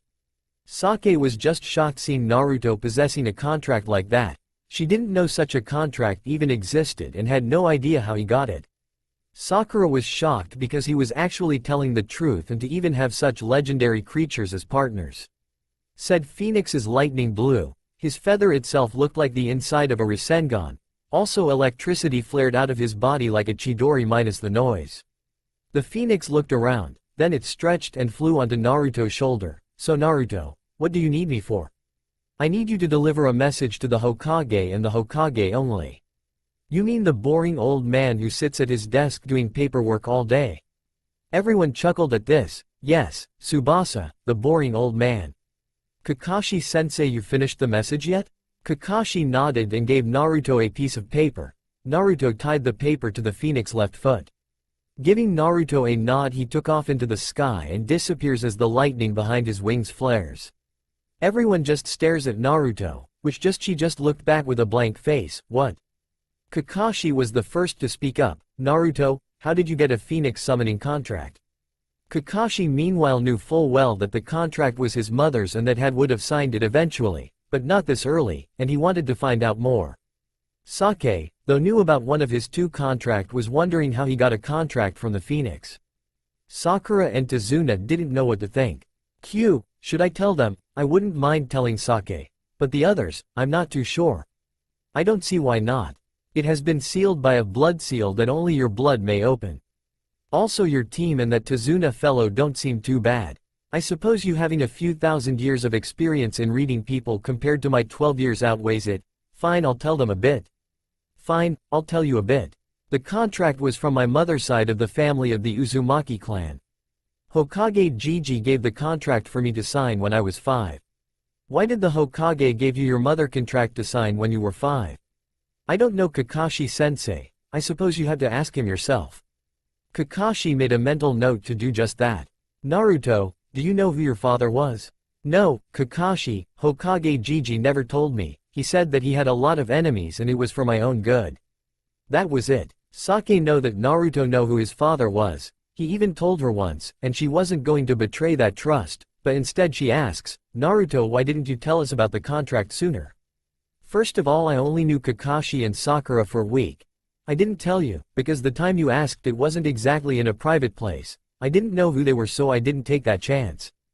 After that I guess it slipped both our minds. Sake nodded, accepting the answer, but lastly it was Sakura's turn to ask a question. Naruto, anything else that we should know about before we go on? No, nothing you need to know about yet. After all, you guys will find out sooner or later when I use them. Plus a good ninja never reveals on his or her secrets too early. So now that the questions has finished, I suggest we get going. This little chat of ours has put us behind schedule. Naruto, how strong are you? When you do something that impress me, you do something else later that is 5 times more impressive, your father would be pleased. Minato-sensei, I hope you are watching him.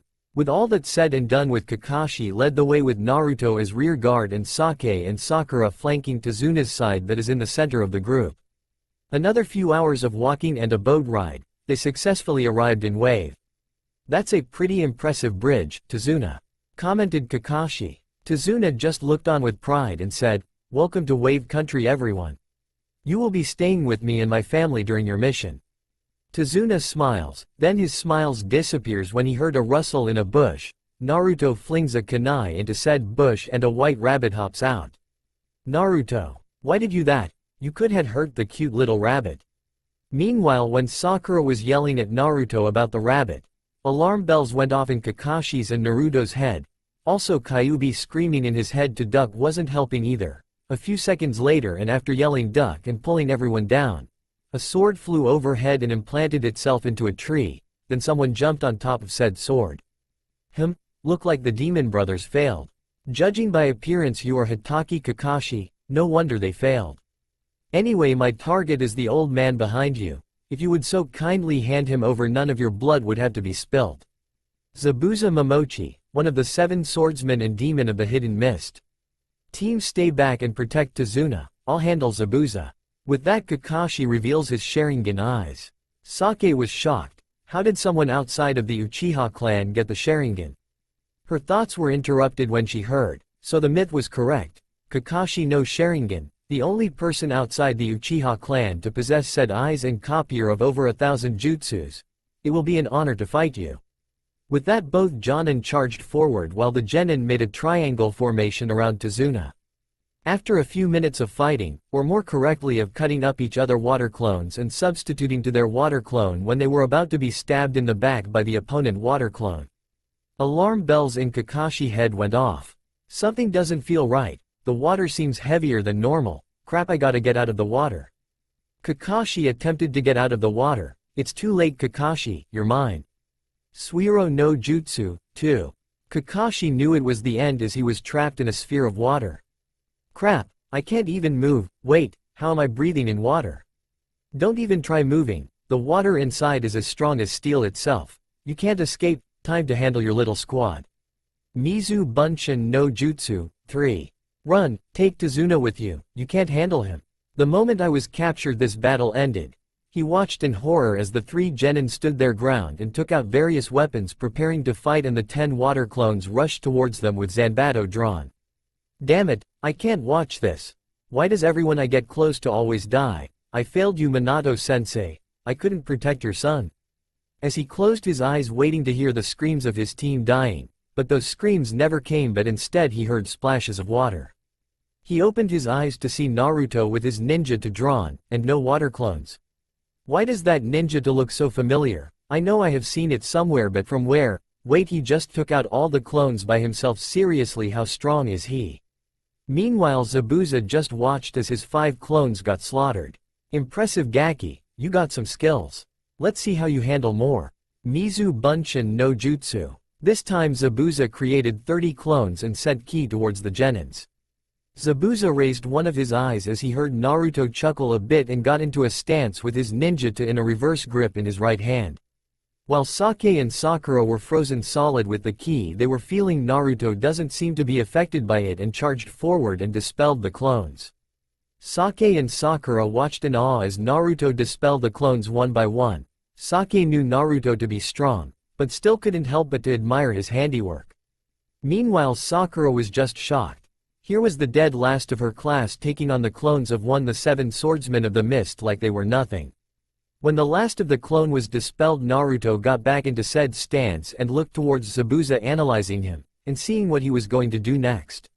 Meanwhile, both Zabuza and Kakashi just stared wide-eyed at the emotionless face of the blonde. Kakashi, are sure he is a genin? To be honest, I don't know he was a genin when he joined my team a few months ago. He has got some skill. Even though he ended up dead last at the academy. But now, this is beyond what most jonin can handle. Zabuza nodded at this, then said blonde charged towards him with speed impossible for any genin, no matter how skilled. Zabuza was forced to remove his hand from the prison, therefore releasing Kakashi. Naruto took a slash at Zabuza which he blocked, and Naruto kicked him in his waist and sending him a few meters away from them. He then picked Kakashi up and jumped back to the shore. Kakashi-sensei, are you alright? I'm fine, Naruto, thank you for freeing me, but we need to have a talk later. Feel free to take a rest, I can take it from here. Sensei, we both know that you are low on chakra. Also, I can fend for myself. Fine, but if I see you need help, I'm jumping in. Fine. As Naruto was about to begin the attack, 3 Senbon's needles flew out of the woods and hit Zabuza in the neck, with a mist hunter nin following closely. The hunter nin picked up the body of Zabuza. Thank you for the assist. I have been after this one for some time. With that said and done, he shunshin anyway before anyone could answer the nin. So I guess it's time to continue the mission. Team 7 form up around Tazuna. Everyone nods at this and begin to head to Tazuna house. It took a few hours to reach Nami. Once there, Tazuna led them to his house. As they enters the house, they saw a woman preparing lunch. When the woman head snapped towards the door, her eyes widens. 2-san, 1. You're back, and I see that you got the help of some shinobis with you as well. Tazuna nods at this. Yup. The pink one in the middle is Sakura. She just bowed towards the women. The raven hair girl is Sake. She nodded. The blonde one there is Naruto. He just nods as well. And lastly, the one on the behind the blonde is their sensei, Kakashi. Kakashi gave them an eye smile. Everyone, this is my daughter, Tsunami. She gave a small bow to the group. They saw a small boy trying to hide by the stairs. When he saw the group looking at him, he ran upstairs and slammed the door shut. Sorry about that. He is my grandson, Inari. He wasn't always like this. But after certain incidents involving Gato, his personality changed. They nodded at this, while Naruto just snorted. Naruto, be polite, shouted Sakura. Well, at least he has a family that loves and looks after him. By the way, you got a room where we can stay. Tazuna nodded. I only have 2 spare rooms, so you have to share. One room for Kakashi and Naruto, the other for Sake and Sakura. You alright with this? If not, feel free to sleep in the storage room with the creates. They all nodded, walked upstairs while everyone follows him. Once everyone was shown their rooms and got allocated, they all headed into Naruto's room. Sakura asks, are you sure you're alright, sensei? What happened after the battle with Zabuza? I'm fine, Sakura, it's nothing. If you say so. This time it was Sake who spoke up. Kakashi-sensei, where exactly did you get the Sharingan? I don't feel like talking about that too much at the moment. Also, it's a long story, I will tell you next time. Sake nodded, accepting the answer. Kakashi looked to Naruto, who had a thoughtful expression while staring blankly at the wall. Naruto, are you alright? This brought Naruto back into reality. Truthfully? No, I just keep thinking back to the battle. I feel that I have missed something important. Well, it's not like Zabuza is alive. You see that nin kill Zabuza with just 3 needles? Who was that shinobi anyway? That ninja was a hunter nin from Kiri, too. Each village have their own division of hunter nins. They are responsible for hunting down and killing missing nins and destroying the body after they kill the missing nin. Kakashi answers, then his eyes widen in realization. Zabuza is alive. How is that possible, Kakashi-sensei? We saw that hunter kill him. This time it was Naruto who answered. What did he use to kill Zabuza? Needles, but he is still dead. Exactly, needles, they can be used to put people into an almost dead state. Also, why would the hunter nin shunshin off with Zabuza body? He would have destroyed it there and then, and no, he wouldn't have cared who seen him destroy the body. Also, if he needed proof, all he needed was his sword or head. Exactly, Sakura, those are the reason why I think that Zabuza is alive. That was what you were thinking about, wasn't it, Naruto? He nodded at this. Sake didn't like being left out, so she added her opinion. If Zabuza is still alive, shouldn't we be out there training to get stronger?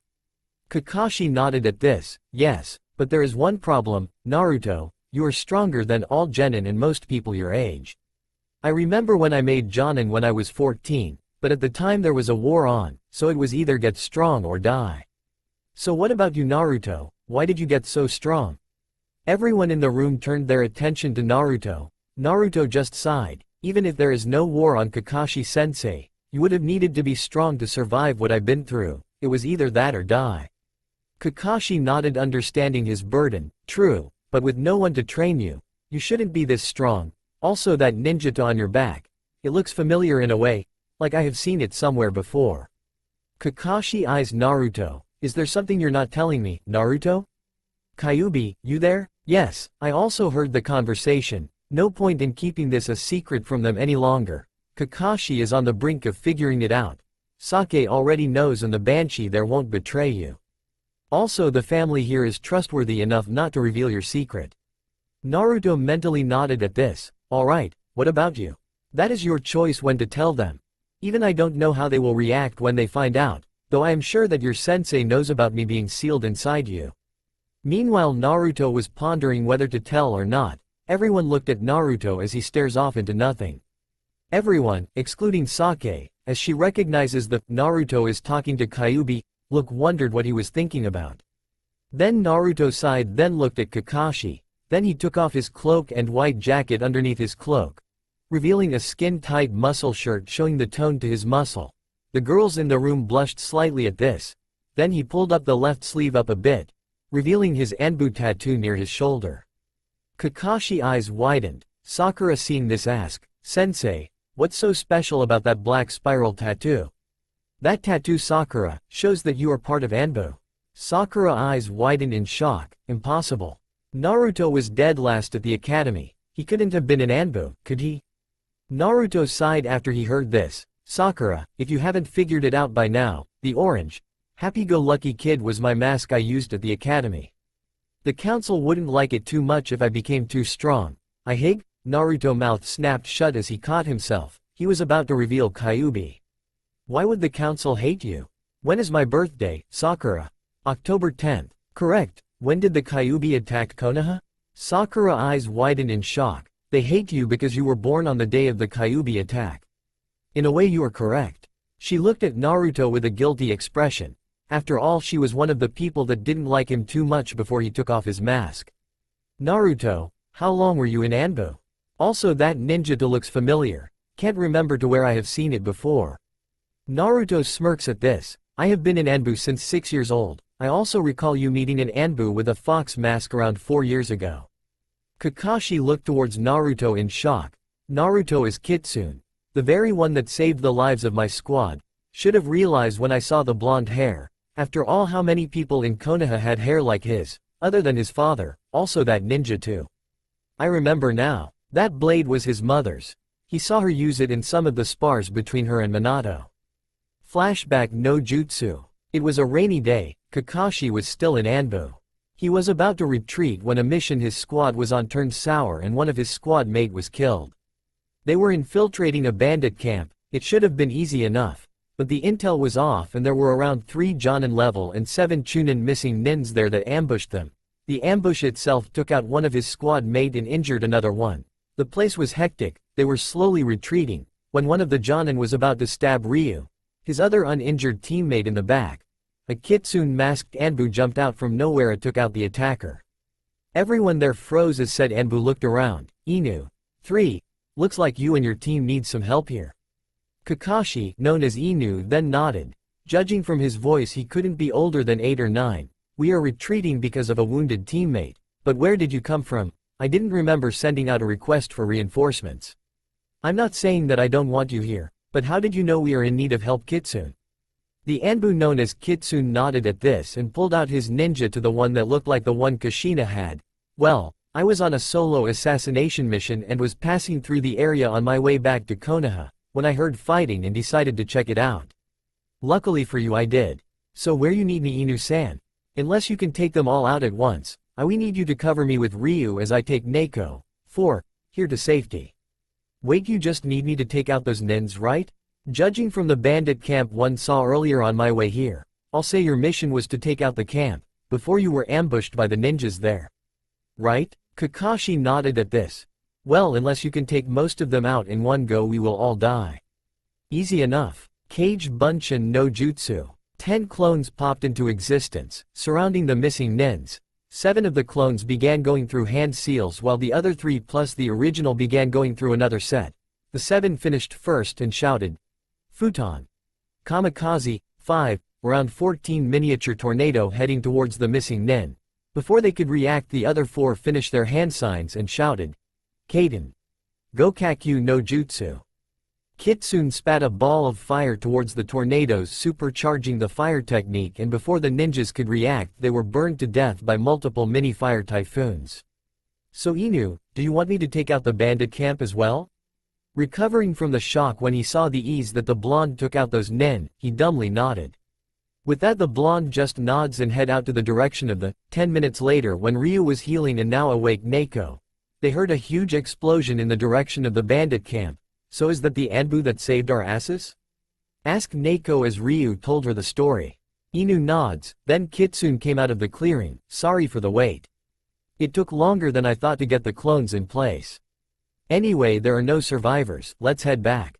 The other 3 just nodded, as Inu lifted Neko onto her back as she was still not capable of walking yet. The 4 headed back to Konoha. The hair that Kitsune has looks like Minato, also his ninja to looks exactly like Kushina's one. Could it be? No, I saw Naruto the other day running through the street shouting random things about being Hokage. Also Naruto doesn't know about his lineage yet. No, this could not be Naruto, could it? Were the last of Kakashi's thoughts of the fox-masked Anbu before him until they reached Konoha and went their separate ways. Flashback Kai. So the fox-masked Anbu was you. Guess I have to thank you for saving me and my squad's life. But what was your mission that night? That was my first solo assassination mission. It was considered a rank. My target was Gato. At the time he was in control of a village near the borders of Fire Country and Tea Country. So when the village somehow got a messenger out from Gato's watch, he headed to Konoha and informed the Hokage and paid for an A-rank mission. I was sent because there were no available ANBUs at the time, and being my first solo and inexperienced and all, Gato escaped me while one of his ninjas and 49 of his hired bandits fought me. The mission wasn't a total failure though. You know the missing nin Aoi Rokusho? Everyone but Kakashi gave Naruto a confused look, while Naruto just sighed. Aoi Rokusho was a missing nin of Konoha, was responsible for stealing a very important item of Konoha, the Sword of the Thunder God. The sword itself belonged to the Nidaime Hokage. Anyway, he had no Ken Jutsu skills and basically relied on the sword ability to cut other weapons to win battles. I killed him and managed to recover the sword and return it to Konoha. But like I said, Gato got away and I'm here to kill him. Well, at least try if he has hired anyone else like Zabuza. So any more questions? So you basically killed one of Konoha most wanted missing nin that no one was able to find, managed to recover an ancient artifact, return it to Konoha and saved me and my squads lives on the way back. But how did you know it was me under that dog mask? I didn't, but once I saw you enter that room as our sensei. Well, there are not much people in Konoha with hair like you. Kakashi nods at this. Naruto, who taught you? Well, 2 people called Anko and Yamato. I see they taught you well if you managed to join Anbu. How long did they teach you for anyway, before you got in? Around a year. You learn stuff pretty fast if you can create 5,000 clones in a training session. Also, even after I joined Enbu, I trained with them for 2 more years before stopping. So you are basically on par with me now? In a way, I have more chakra, but you have more experience and techniques. Which reminds me, I could have gotten the bells of you in the first 5 minutes during your little test.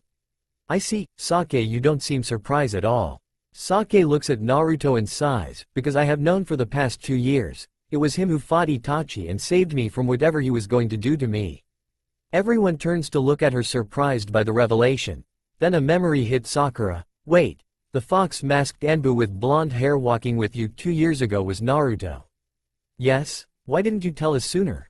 Sakura, there is a reason why ANBUs wear masks, you know. This time it was Naruto who answered. Also, like I said, the council, particularly the civilian council, hates my guts. If they even got a whisper to that I am in Anbu, well, things will get ugly and fast. By the way, all of this you are hearing now is an S-rank secret punishable by death, said from the Hokage's mouth to the other that knows about me. Everyone in the room nods in understanding. If no one has any more questions, and staring at me with shock and awe is not very productive, I'm going to be doing something other than sitting on my ass. Everyone nodded and left, leaving both Kakashi and Naruto in the room. With a nod to Kakashi, Naruto headed downstairs as well. That's all for now. If you enjoy, then please like, share and do comments.